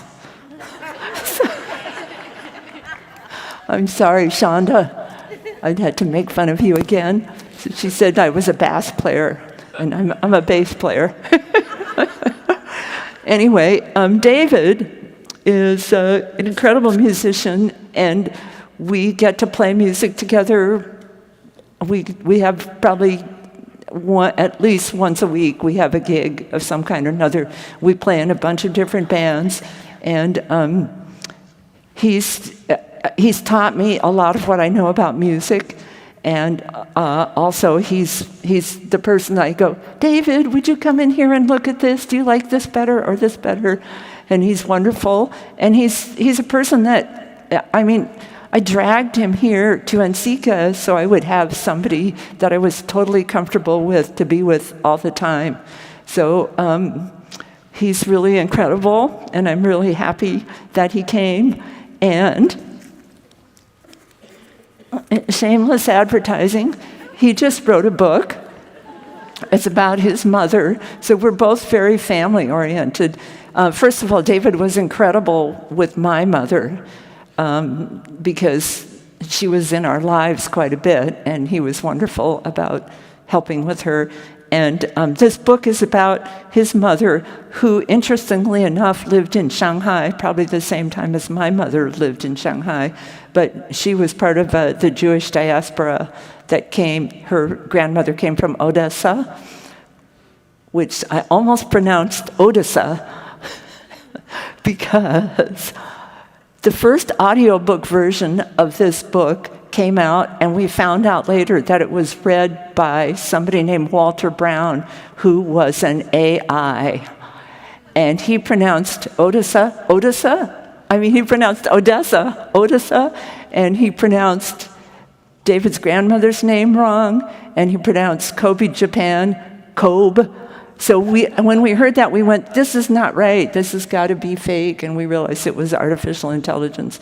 So he went back and re-recorded it. But this is a really, really good book. He's a really good writer, and he worked on it for many years. So advertising. So thank you to David for coming with me. So that's somebody that's important to me. And people are important in so many different ways. There's also the artists that have come before, that when an artist like Frida Kahlo does work about her own suffering, her ethnicity, her love for Diego, and so vulnerable, like that gives you permission to do that yourself, to do work that is autobiographical.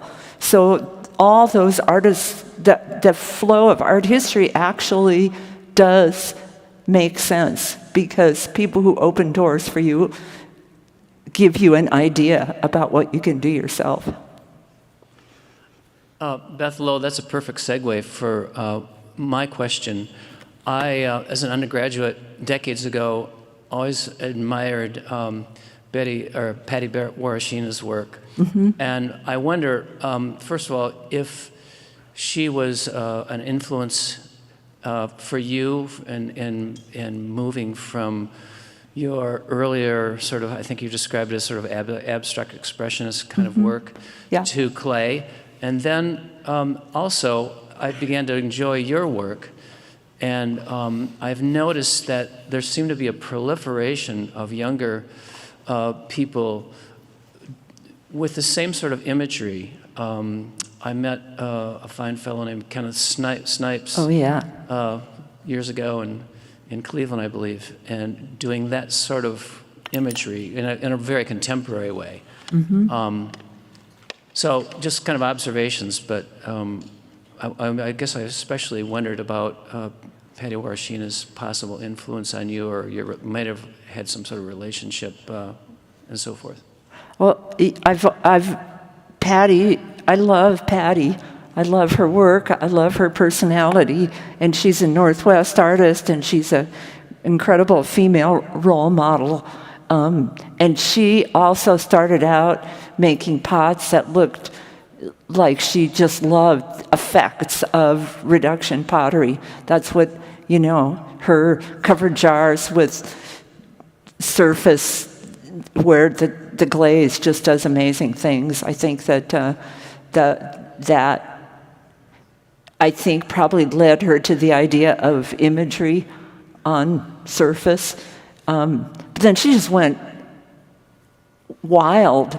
I mean, it just seemed like there were no holds barred for her. She has very strong vision, I feel like. She's a person who has, like someone like Fernando Botero, the world looks a certain way to her. And I just have nothing but great admiration. She is the neatest person, too. She is just, I got to do a residency with her and Esther Shimazu. So it was these 3 Asian women, and we just had such a great time. And I just admire her spirit so much. Kevin Snipes' work, when I saw Kevin Snipes' work, I went, oh my God, it was such a feeling of relation. And I think some of it comes from a generation that grew up with cartooning. I think that cartoons became part of our literature, and we just somehow or another took it seriously. And it's not that there's tons and tons of graphic novels. It's not quite like that. It's more like the classic cartoons like Crazy Cat or even some Disney. Or my favorite is Little Lulu, if you want to know. But I think that there's certain kind of abstraction that we really appreciated. And I think that this sort of imagery of the child has become really popular too. I've seen a lot of people working with images of babies or children, and I think that's, well, to be completely honest, I think that I opened the door for a few people to do children. So that's another benefit of longevity. So I think we can dry that a little bit too. I think we could put it on and dry it a little bit. Anyway, I hope that answers that question. Natasha, I noticed that you were working with a bone, it looked like, or? Yeah, I have a fish vertebrae. And that's what I use to make the circles, the seed right here. Mm-hmm. And then the other question is, do you go shoeless when you make your work? I noticed you're not wearing shoes, and I think that's cool. And is that something that you just feel more comfortable doing? I don't like wearing shoes. I'm barefoot all the time at home. Flip-flops sometimes. I'll wear flip-flops till it's snowing out. I don't know why. I just always like to be grounded. I have very wide feet because I'm always barefoot. And I just feel more comfortable. And I meant to bring my moccasins, but I forgot them. I would have liked to have brought my grandma's moccasins that she makes. Thank you. Thank you. Actually, a follow-up to their question, question about the fishbone. I'm noticing that you're using a lot of objects to create some of the surface textures on this vessel, and I'm wondering how you view these objects. Do you see them just as aids to create the surface decoration, or are you seeing them as being fully incorporated into the actual piece, if that makes sense? I feel like they're really special, and I feel like really connected to my ancestors when I use the tools that they would have used. And I know that not everyone has these tools. Yeah. And so, especially this one, I shared this one yesterday. This is a deer, it's like a tendon bone. And the Oneida elder had gifted it to me with the knowledge that I didn't know that it was a prized potter tool a long time ago. And that it's not found in all deer. It's only in some deers, which makes it more rare. Yeah. And so I really love this piece. And I'm going to use it around down here on the bottom. I have some fish ribs. I have different bones. I have this one. I like this one. It's nice and pointy. But we're known to use the fish jaw bones, sometimes the scales, and for sure the vertebrae to make the circles. So that's what I did right here, to make the circles. And I made a joke yesterday. I like this size. It's a big pen. I don't have a fish vertebrae that small, but they're the same concept. Yeah. I also have some bone tools. We had done a lot of stamp work historically. If you look at the archaeology, there's a lot of stamp work and effigies. They started off more like flat, and then they evolved into the more dimensional faces and animals, probably the animal clans. I also have the deer antler. I used that yesterday to do the little circles here. But also you could use it at the top at an angle, much like the wooden tool, that you can get that little wave pattern. Yeah. So you can use, different tools.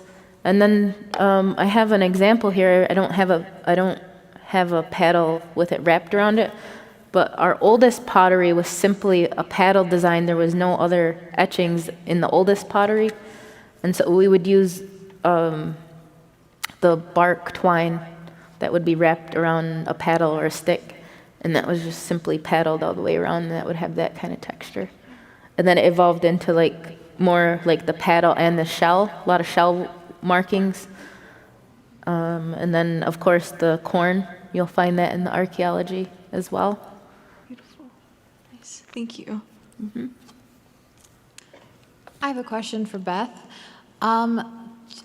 You're applying your colors on right now. I'm assuming this is at a greenware stage. I may have missed that. And what kind of brushes are you using for those really, really fine lines? And last question, what's the order for your kind of color palette? I noticed you went dark first. Do you leave your lights towards the very, very end? Or do you do multiple stacked firings for the colors to set? Like I was saying, somehow or another I end up using, they're all bamboo brushes. Actually, I have a couple that aren't, but I don't know if I brought them. This one, I think this one's not. This one was given to me by Chrysanthemum. She says she uses this all the time. But I usually end up using these teeny tiny bamboo brushes, and I have relatives in China, and they asked me what did I want, and I said brushes, and they sent me probably 100 brushes. And it's really interesting because when we first went to China, they had very little. When I first went in 1995, and we brought them things like Bic pens and stickers and clothes and duct tape and just ridiculous stuff. But they had so little at that time. But as you know, China's economy has gone fast to change a lot. So they're always sending us stuff now. And when we go to visit, they're always proud that their cell phones are better than our cell phones. But anyway, so I used, also because my hands shake, I used to use longer and bigger brushes and I could control the tip, but now I have to work slower and use tiny brushes. I use copper a lot. I tried to put almost most of the colors down on greenware, so as I said, so I can scrape off any rays. But I don't have a particular order. I just go, okay, I feel like doing the red right now, and I specifically thought with the time limit I would get the lips in, because that completes the face, so you can see the red, and then the ketchup bottle, and then I'll do the calligraphy in red, and then, but I always use copper to give some movement and depth to that sort of electric kiln look, which can sometimes look very cold and person who asked about the swimmer cups, I always do a shadowing, or I often do a shadowing of copper around my drawings, which separates it a little bit from the surface that it's drawn on, and that I will do last. But in this case, because I'm not going to shadow the figure, I put the copper. I like to create depth by putting this background wash of either plain copper or copper in another color. I'm sure there's images going by that show these plates with the language lessons that shows that I almost have sort of a sky or a background, and again it gives depth to the piece with the copper wash, and it's just copper carbonate and water. Otherwise, I just put all my colors out on a palette, and I'm just like a coloring book. I thought about the popularity of coloring that kind of happened lately, where there's all these coloring books out there, and coloring is very fun. And you can sit around with friends and color, and when I was little, I loved coloring, and I was just terrible about coloring in the lines. I was totally fine with coloring in the lines. Beth, did you prefer crayons or markers? Crayons. I like the markers.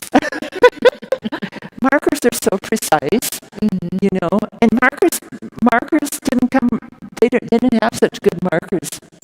I'm like way older than you. So they didn't have such good markers. So crayons were it. And, you know, you got the box with 64. And one thing I think is interesting is that they like to make up names for colors. In ceramics, too, they make up names for colors. It's, if you buy, you know, if you have a glaze, it's got a name. And it's usually sort of, oh, I did the wrong mouth. Wasn't thinking. Okay, I'll get rid of it. It's a little wet. I'll scrape it off, though. I think I can do it. Thank you. Go ahead. Yeah, did that answer your question? Yes, absolutely. Actually, one last question. Do you ever use any other washes with any other elements? Or is copper really? Copper's it for me, pretty much. I've tried. And my student, Krista Ames, talked about manganese. She's done some stuff with pure manganese, which is really toxic. But she gets some pretty good metallic with that. And so I might mess with that a little bit, but mostly it's copper. Thank you. At least in oxidation. So you can see this person eating this hamburger. Yesterday, I was thirsty after you said orange juice, and now you're like hamburger, and I'm like, hamburger.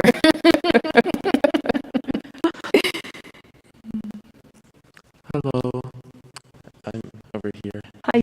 Hi. This question is for Beth. My name is Iris. I'm a half Asian, half white person, and your work just really resonates with me, and I wanted to say I appreciate it a lot. Thank you. I was especially seeing up on the screens some of your work of a small figure in a bucket kind of peering out. That really spoke to me, and I was wondering if you feel comfortable, if you could talk more about what that work meant to you. That piece is very personal, and you know, a lot of times people have pieces that really are important to them, and that's one of them. And I think yesterday I talked about reverence and seriousness versus irony and irreverence. And a lot of my work is humorous and satirical and ironic and irreverent. And that piece to me is like quite dead serious. And it's about some of the depths of frustration and hopelessness, I think. And Lee and I have talked about our lucky, jolly lives, but we still can get, you can talk yourself into big holes a lot of times. And So that piece is about barely surviving, and a lot of times I use celadon to represent water. So the swimmer cups have gotten pretty happy, but that piece is more about that dangerous aspect of water. I used to be addicted to I Ching person, where I'd have to throw the I Ching every day to find out what I was supposed to do that day. The I Ching is a divination tool that's ancient, and you throw coins, or in the old days you jumbled around with yarrow sticks.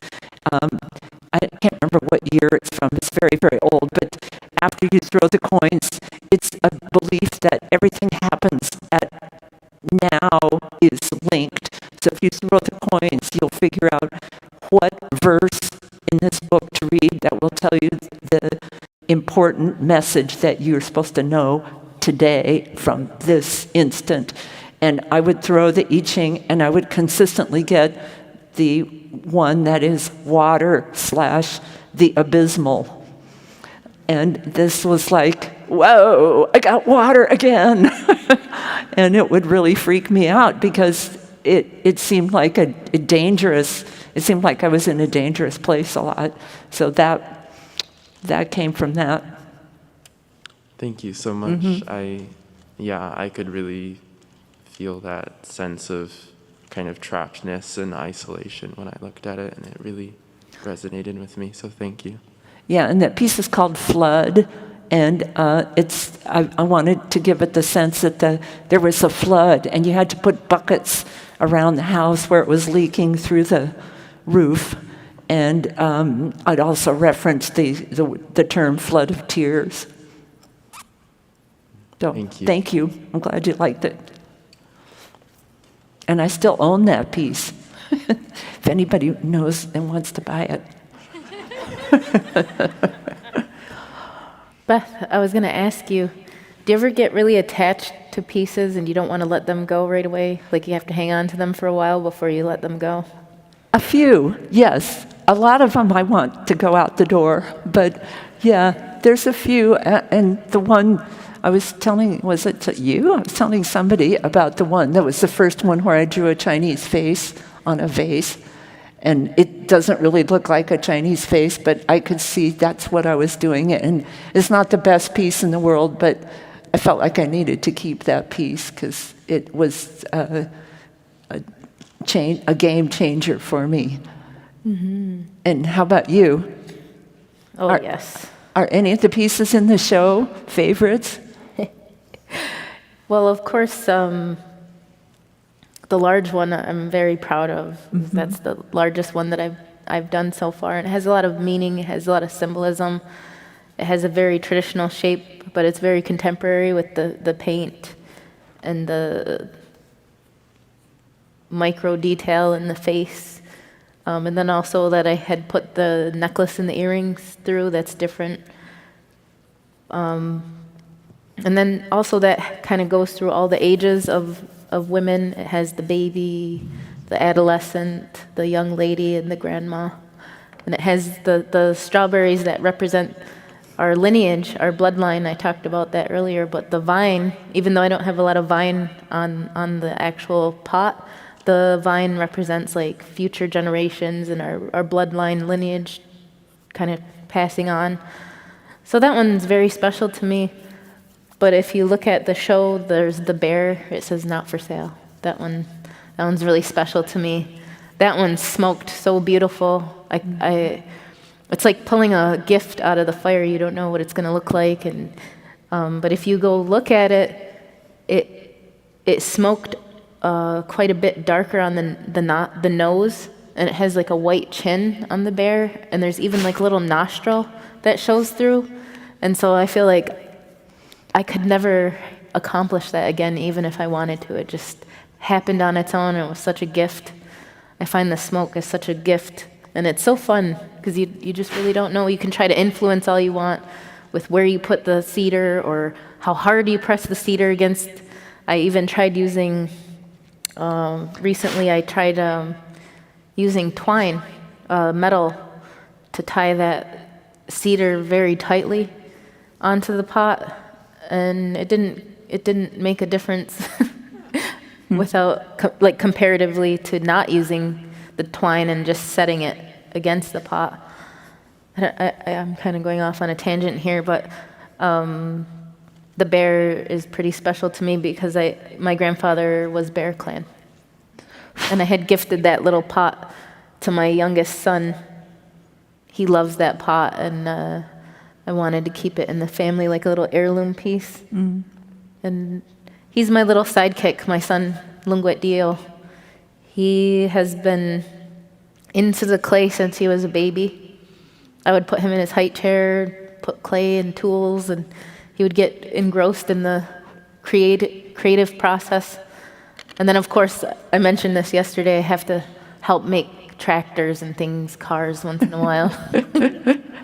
But now he'll ask, he'll say, "Mom, can I do clay with you?" And he'll make his own items. The most recent items, I love it. It's just so cute. And he put a lot of detail. He put in a lot of time into these little tiny little men. They had a canoe, they had a pipe, they had a bow and arrow, there was fish. So I like to see that, and my hope is that he'll carry it on. You know, maybe one of my children will be doing the traditional pottery someday and maybe teaching as well, or at least I hope. What is his last name? He has his dad's last name, Sargent. But Lunguet Dio means that he's a beautiful person, his whole being, his inside and his outside. And his sister named him. Wow. Lunguet Dio. I have a question for Beth. Hey. Hi. So I noticed that you have a lot of like swimming figures, and I love swimming figures and use them in my work, and I was just curious what they meant to you, aside from the ones you already talked about, maybe the happier swimming figures. When I moved to Montana from the Midwest, I'm going to just say the swimming is way better in the West. I discovered swimming in natural lakes and rivers and farther west, the ocean, but that I never felt that free and enjoyed that feeling of immersion. I've read a couple of books about people who swim, and they all say, you know, you immerse yourself and you come out, you feel like a new person. So I thought, oh, that must be why they invented baptism, you know, because it really works. It really gives you this brand new person feeling, and you're so alone, but you're so at one with nature. So I don't know if that's what your relation is with swimming, but no. But then, you know, the whole thing of water as being both life-giving and also life-threatening. So I think it's a wonderful, powerful symbol. What about you then? I do swimmers because I grew up like in the suburbs, and swim team is like a big thing in suburbia, and just like something to do during the summer. And like a very strange culture, so very different. Yeah. I like your swimmers a lot, though. They're beautiful. Yeah, well, yeah, when it has some kind of personal meaning for you, it's a great place to go, and you can extrapolate from that. Thank you. Yeah.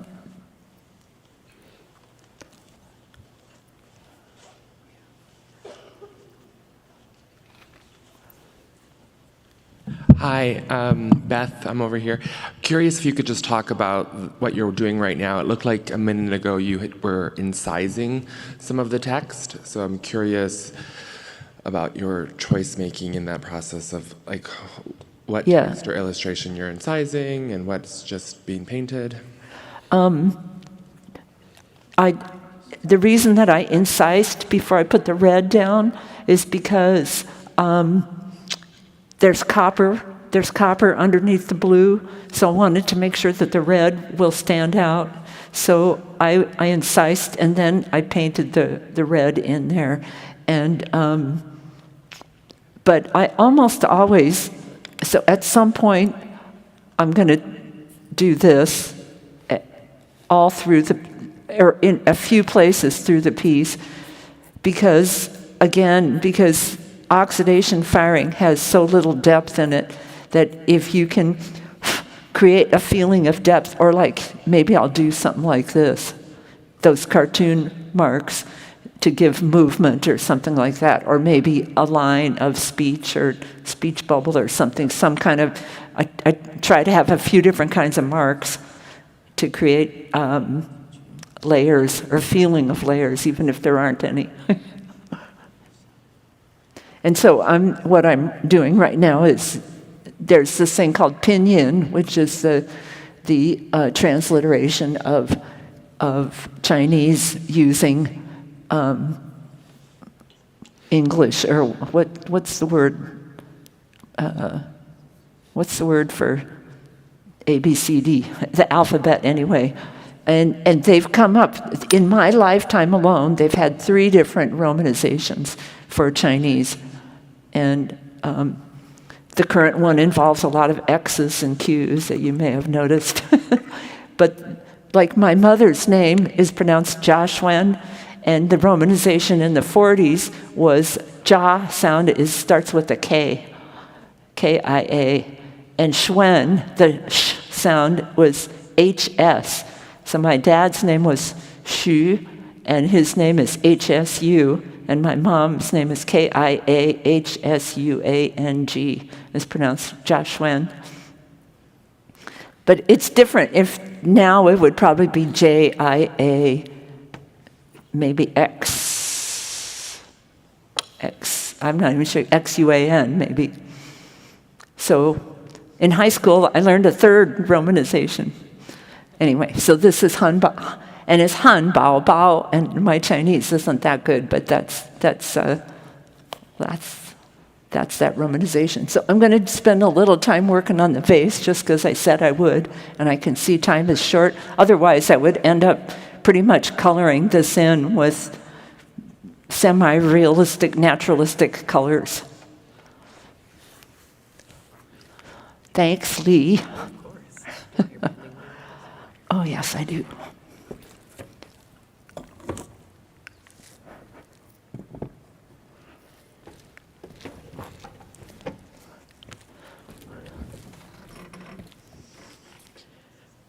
So this is a question more so for Natasha, but you work really precisely and methodically, and I can see it is, from an outside perspective, pretty meditatively. And it's soft, like you're very soft with your pots, and you touch them so delicately, and then you smoke them, which is like this harsh, unpredictable firing method, where I could see it as equally meditative, because you're like working with the fire and nurturing the fire. But I don't know, I was wondering if you saw those as like this harsh firing process versus this soft, delicate building process, and maybe expand on that if you had thoughts on them or not.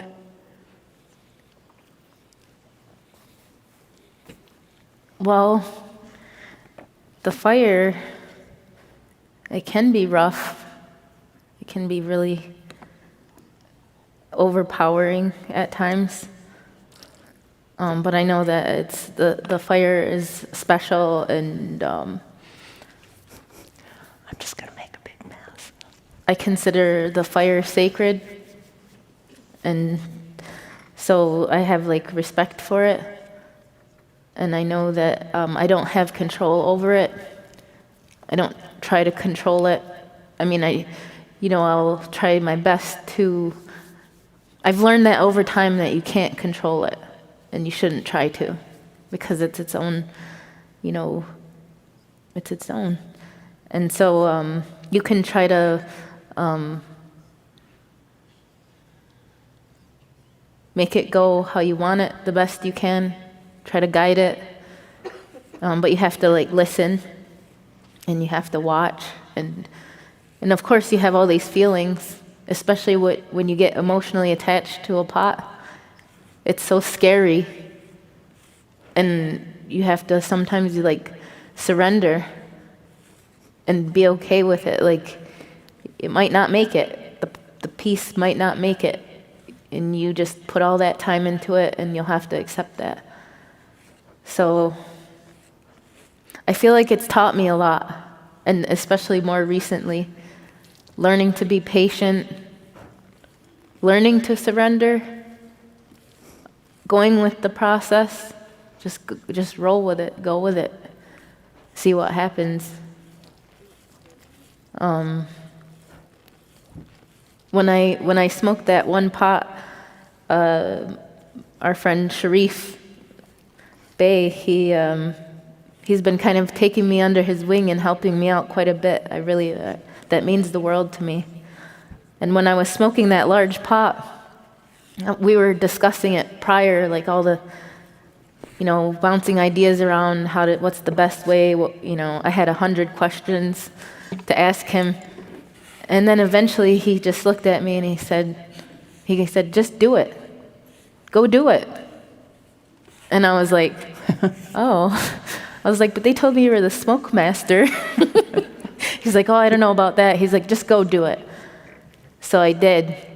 I went out there by myself and I did it. I did it very slowly. Like I described earlier, I made a box and slowed down the oxygen, slowed down the fire, and I babied it. And I did mention this yesterday, but Sharif came outside and he was kind of confused. It was like hours later. He's like, what's going on? Like, what's taking so long? And then I explained to him why and what I was doing. He was like, that makes sense. He's like, well, he was very encouraging about it. And I was so happy at the end of the day. It was like I was exhausted and I brought this big, huge pot in. Some of the SU students were there and one person was like, are you okay? And I'm like, yes. Like, it's like I just made this big accomplishment. And there's this big sense of like relief and satisfaction, or like I feel proud but very grateful, because I know that I didn't really have control over any of that. I just had to try my best. I hope I answered your question. I always have to tell a big, long story when I do start telling stories. I don't know if these guys have heard some of your food stories. Do you want to tell those again, or do you have another story? I'm realizing we're running low on time. Well, one of my favorite stories that I had shared yesterday was when I was I was invited to an indigenous food summit. They had commissioned me to make 2 large pots that we were going to cook in. And then it was the first time that I had ever was going to attempt to cook in my pottery. I had always wondered, but I never made the time to experiment with it. And I was afraid that the pot was going to break in front of all these people. And so I really had to research what type of clay that I wanted to use. And I ended up going with micaceous clay from New Mexico, because that's what they use. A lot of the Southwest potters, friends of mine, they said that it makes their beans taste better. It makes them sweeter. And I think that when it rolls against the pot, it helps break down the hull of the bean to make it more digestible. So that's the type of clay that I chose. And I also went with a raku clay, because my thought was that if there's a rapid heat fluctuation, that it's going to be able to handle that shock and not just break. And it did. They survived. The first thing that we had cooked was the chaga tea. And then also we made soup. I was paired with someone from Oaxaca, Mexico, and they showed me what their traditional technique of sealing the inside of the pot so that it can hold the moisture, the soup. So basically, they used lime, the mineral lime, and they made a consistency like similar to pancake mix. They poured it in the pot, and they simmered it for about an hour before they dumped it out, rinsed it out, and then we cooked the soup. So I thought that was really neat to learn, to know that like that's their traditional method of sealing the pottery so that it can hold liquid. But traditionally, the Haudenosaunee, we use bear fat, we use bear lard. So we put it on the inside, and of course it absorbs through, but it comes to the outside of the pot. And that's one thing that I discovered with cooking with the pottery was, and I didn't share this yesterday, was that the pot absorbs, it's like almost like an evaporation, and it's like breathing. So it's like sucking in the liquid and putting it back in. It's like kind of like going in and out. And the way that we discovered this was when I was working with, I was paired with Chef Arlie Dockstader, who is from Oneida, Wisconsin, so we're both Haudenosaunee, which is why I think they paired us together. We had cooked in 2 separate pots. His pots were the Haudenosaunee style, but they were glazed, and then my pot was the natural pot. His corn mush, he mixed all the same ingredients into both pots at the same time. They were completely different. The pot that was glazed, the corn mush was very watery, and the corn was the dominant flavor, whereas the natural pot, it was so fluffy. I had never experienced fluffy corn mush in all the corn mush that I've had throughout my life. Very fluffy, and I mentioned how he was, as a chef, he was like, "Oh my God, you can taste the smoke and you can taste the earth," and he was just like blown away with it. But while we were cooking, he became stumped, because all of a sudden, like after he mixed everything, we were seeing big, huge pockets of maple syrup showing up in my pot. And he's like, "What's going on here? I already mixed all this. It was boggling his mind as a chef." And then the gentleman who was there helping said, "Oh," he's like, "the clay, it breathes, like it like sucks it in out to the surface and it puts it back in." So it's almost like this evaporation type. So that's why we would see all this maple syrup reappearing, and then it would disappear, and then we would see it again. So that was so fun. We were learning together.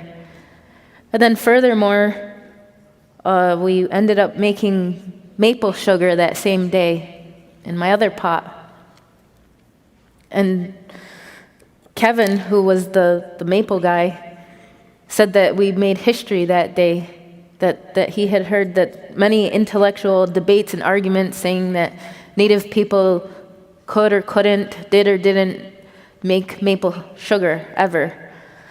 And that we kind of debunked that because we did it that day without any technology. We did it with a clay pot, a fire, a wooden ladle, and lots of singing, lots of stirring. We took our time, and being that Kevin is like the maple expert, he said, "Okay," he's like, "you guys can't mess this up." He's like, you only have 4 degrees. If you go over 4 degrees, it'll never turn to maple sugar. So he said, when you see the bubbles, he's like, make sure they don't get bigger than the size of a deer eye. We're like, okay. So then the bubbles are starting to get bigger, and we're like looking, like, is that the size of a deer eye? So we're like getting nervous while we're stirring it. So then we like pulled it off the fire when they started getting to the size of like a deer eye. And then we kept stirring and stirring. And then all of a sudden, it turned into maple sugar. And the aroma was beautiful. The presence of it was beautiful. It was a little bit eerie, because like when we stopped stirring it kind of kept moving. But it was beautiful. And it felt like there was a connection there that I hadn't felt. Like I feel connected to a lot of things, but that was a new experience. I never felt that before. But it felt like familiar. You hear people talk about ancestral memory.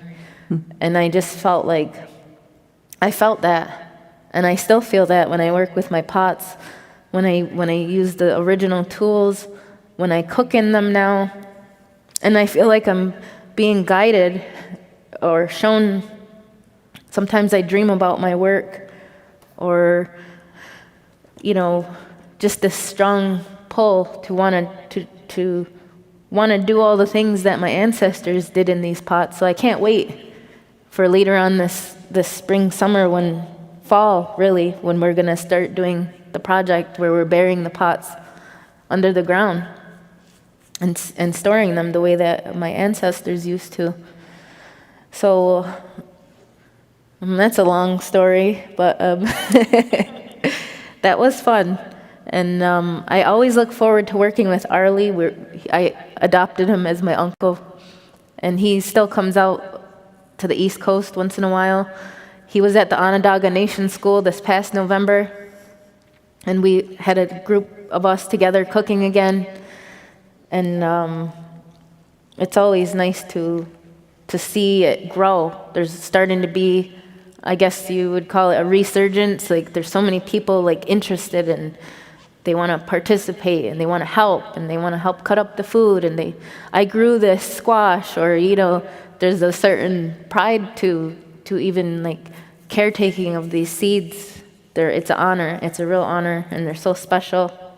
And one thing that I wanted to share with you, that's a part of our beliefs, is when our mindset of with the garden, the seed keeping, is I was told that by an elder that the ends, it's for the animals. How the deer nibble in the garden, or insects get into it, that's for them. And then the best part right here in the middle usually has the best seeds. That's for your garden, for you have better seed next year. And then the people right here, that's for the people. So we all share. We're supposed to share that, And I think that is really important, that mindset to not be greedy, and we're all equal. We're all a part of this world, and we're supposed to share.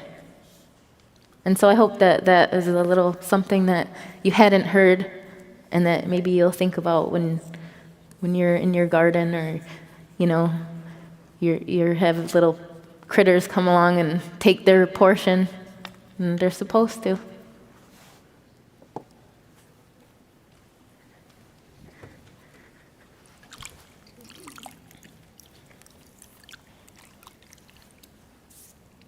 So I think I'm done with this one. This is the corn pot. And that's the way that you would see these pieces in the archaeology. Sometimes they might be a little bit more rounded, but I made them a little bit more flattened. And I like to think of the circles as the seeds. But there's, the growing mound, the rose in the garden, the seeds. I might make these triangles into the old effigy faces. Sometimes you would see the old effigies inside of the triangles. Could we trade? It's usually real simple, just a circle, simple circle. Everyone, I just wanted to acknowledge we have about 15 minutes left, so if you have burning questions that are hanging somewhere in your head, get up here and ask them, okay?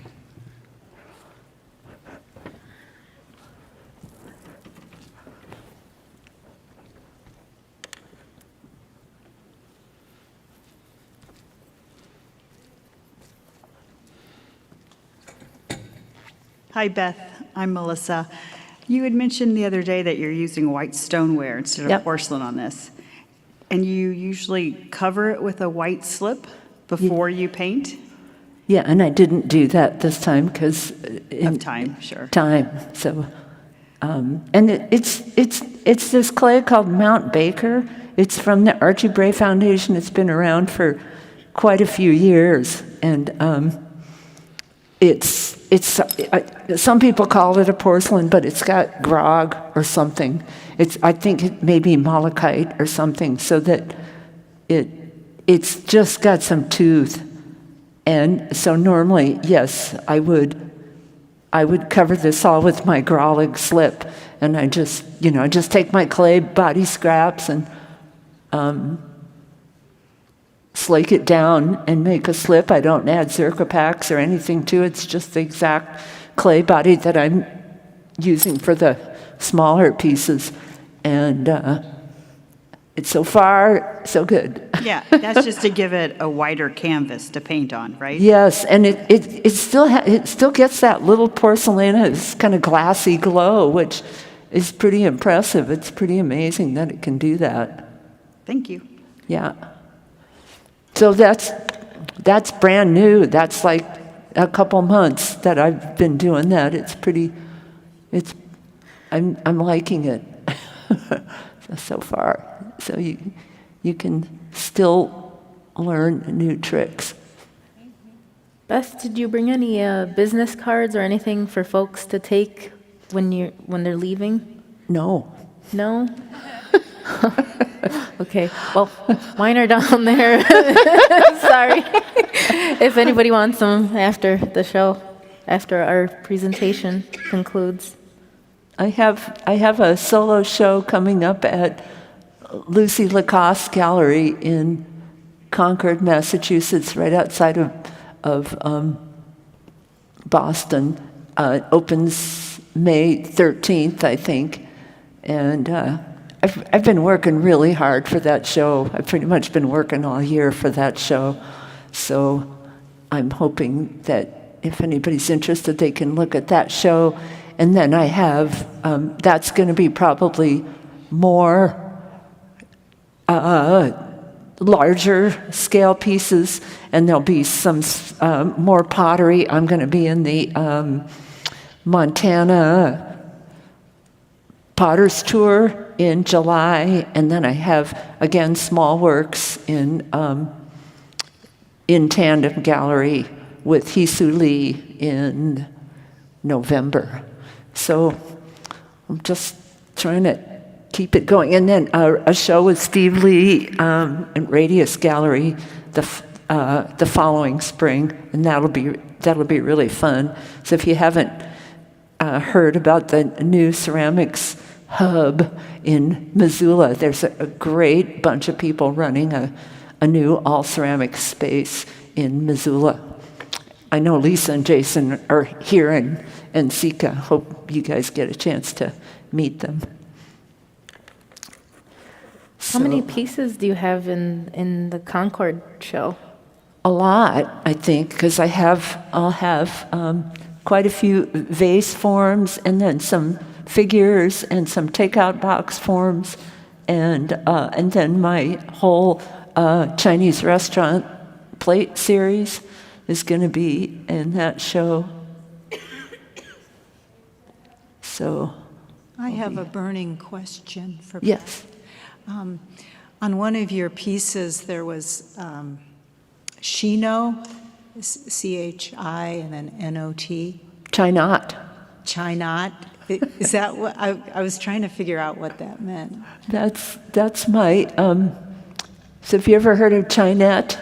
Oh. It's Chinot, which I love because Chinette is like fake China, and Chinot is fake paper plate. So I did a Chinot. I brought my mold. So I just carved in that font. I carved Chinot, and the Boston. I did a collaboration with Adam Manley out of San Diego, and we did a piece called To Go, and it's all about temporary eating.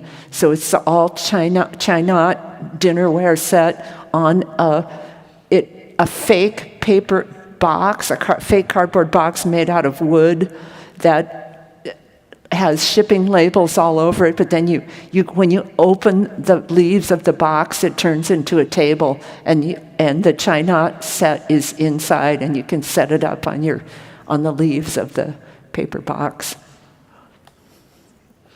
So like I said, I do the face, and then I do the hands. And the hands always, I don't care too much about the arms. It's just if I get the hand gesture right, it's good. So this is probably going to be, well, the two themes, so that it's about identity. So tea and rice are two things that I use as sort of symbols of my Chinese identity, and the ginger jar shape. And then I won't have time, but the words wo, ni, ta, I, you, he, she, it will be someplace on this piece. That's the theory. I have a question. So I guess I haven't been doing ceramics for very long, only like 1 or 2 years, but with each year or as time passes, at least for you guys take a lot of influence from your culture and your cultural background into into the work you produce and the shapes you produce. I guess over time, do you ever feel that urge to want to try something new and see if that works, or if you still bring in influence from your past background, like your cultural background, I guess? You want to go, Tasha? No. Just kidding. Well, it's important to me to always try to share as much as I can through my artwork. And I feel like I'm not only bringing it back, but also keeping it going for the future. And I find it so important and special.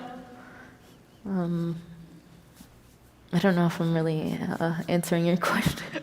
I feel like I probably also worded it poorly, so, but thank you. I think, yeah, for me, I think it maybe makes more sense for my work because I've experimented with so many different kinds of things, and I didn't sort of find this line of work until late in, I'd been doing ceramics for a long time, so I really loved reduction pottery, and I mean, yeah, I think I found something that works for me and is very, it releases something for me. But then, yeah, sometimes you don't want to put little Chinese faces on everything. And there's this weird thing called the market, and there's demand for work, and you kind of know what works, and you know what you can get away with, and you're working with a gallery, and they want your work to look a certain way. So there's pressure to kind of make similar work, but you know that if you're going to stay alive, you have to be inventive. And it comes and goes, and sometimes I go, okay, I'm making for this gallery, and sometimes I go, I gotta shake it up a little bit, and I have sort of different levels of audience. I have pottery audience, I have collector audience, and I have maybe a little bit of a political audience, and I have my sister or my husband David, who will be looking at that work, and so I do think, and then there's of course the me, yeah, but yeah, sometimes I think I should do something like totally different, and maybe I will. I have a question for Natasha. So I'm a student in Colorado, and we're doing a local clay dig in Boulder coming up in a few months, I think, with our class. And I was wondering if there's any sort of like where you source your clay, or if there's any sort of like tradition you guys use to like source local clay. Well, I don't know. There's a lot of clay up where I live, tons of clay. I did speak about it yesterday that it's a highly polluted area up on the St. Lawrence River. It's top 10 in the whole world in pollution, the super fun site. And so we have Alcoa, Reynolds, GM, Domtar, which are all factories that pollute the river. So that's why I don't like to use our clay. I'm afraid to use it. That there's PCBs, fluoride, and other contaminants. So it's there, the clay is there, and it's very easy to find. It's like usually on the riverbanks. It kind of shows itself, like it kind of falls down locally where it's at. There's even little teeny tiny shells in it. It's very beautiful clay. But I'd like to get my clay, a commercial clay in Syracuse, New York, from a clay company called Clayscapes. And I've been working with them for probably 15 or more years. And I really like to use the sculpture clay. That's my favorite. It's heavily grogged. There's all different kinds of clay. But I just go with the commercial, so I don't really know how to say how to find clay out in the wild, you know? Yeah, I just didn't know if it was like a traditional thing, but I guess it's kind of changed over time, just because. Yeah, I think essentially because the pottery has been retired for so long that practice, I'm sure there was, and I'm sure we put down tobacco, because we do that for whenever we pick medicines or anything, always leave an offering of tobacco. So that's probably what we did, but I don't know what that would have looked like. Okay. That part is gone. Yeah, thank you. Yeah. I have a question for both of you. It's my first time at NCECA, and I've been wanting to come for almost a decade. I stepped out of ceramics for a couple years ago, and now I'm in this relaunching phase of my work, and reapproaching the material in a new way. And coming to NCECA and seeing all the artists and the inspiration, one thing that I really love is when artists are really strong with their voice in their work, and you can see a pot and you know that, it's like a Beth Lo pot. So I'm wondering if you can speak a little bit about authenticity and staying true to your voice in your work, while also appreciating and being inspired by other people in their work. How do you stay true to your own, carving your own path for your work and your voice in your work? I think that question was for you. Okay. I think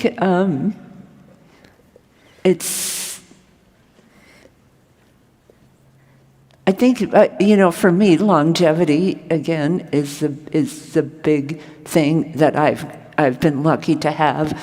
That I've just been doing it for so long that it's pretty clear what I want to be doing, and I think that I'm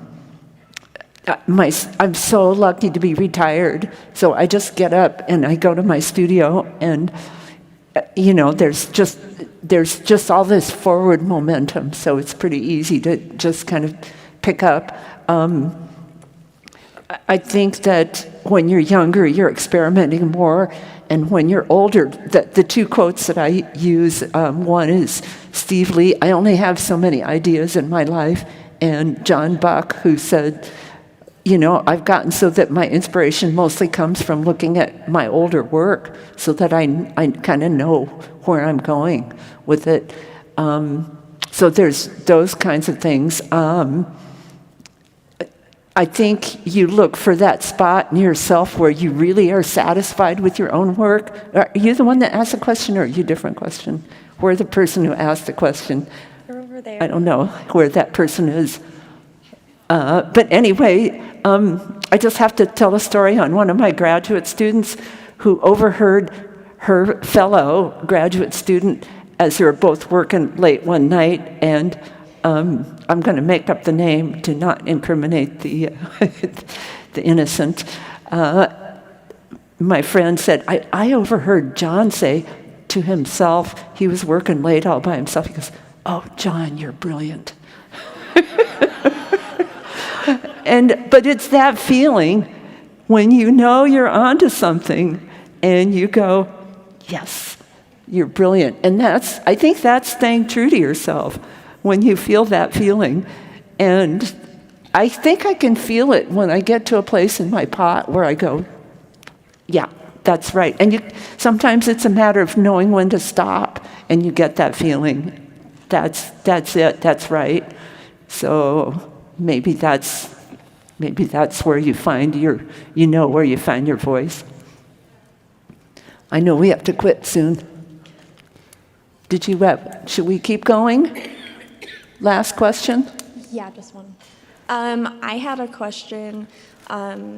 You were saying yesterday that your sister passed down her Dene tools to you from your stepdad, shared some of them with you.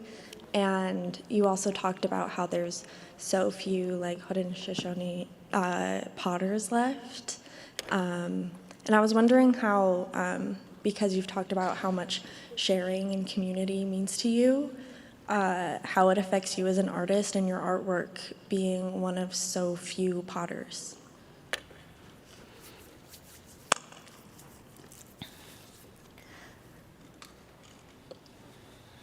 Well, I feel this sense of urgency or responsibility is a better word. And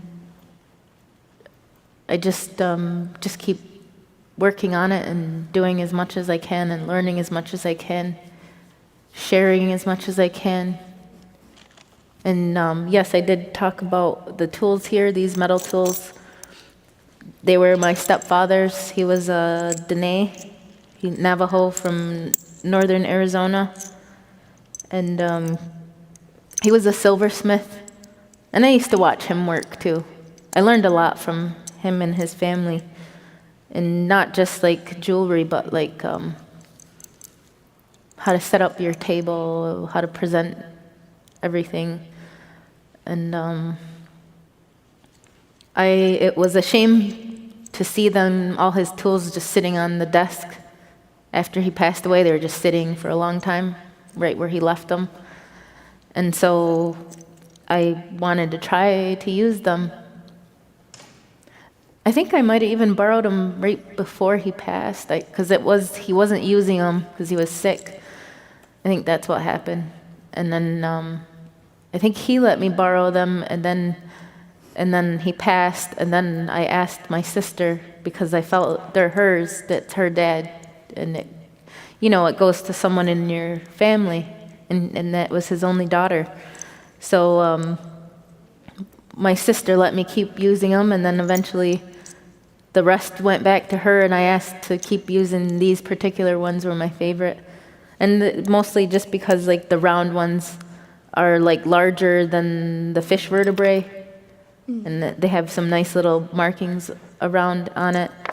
And then these three right here are different domes, which somebody asked me yesterday about my tattoo, and I explained that these are the sky domes, and that they represent the spirit world, and that the tree right there, that's the man and the woman's breath coming together and creating life.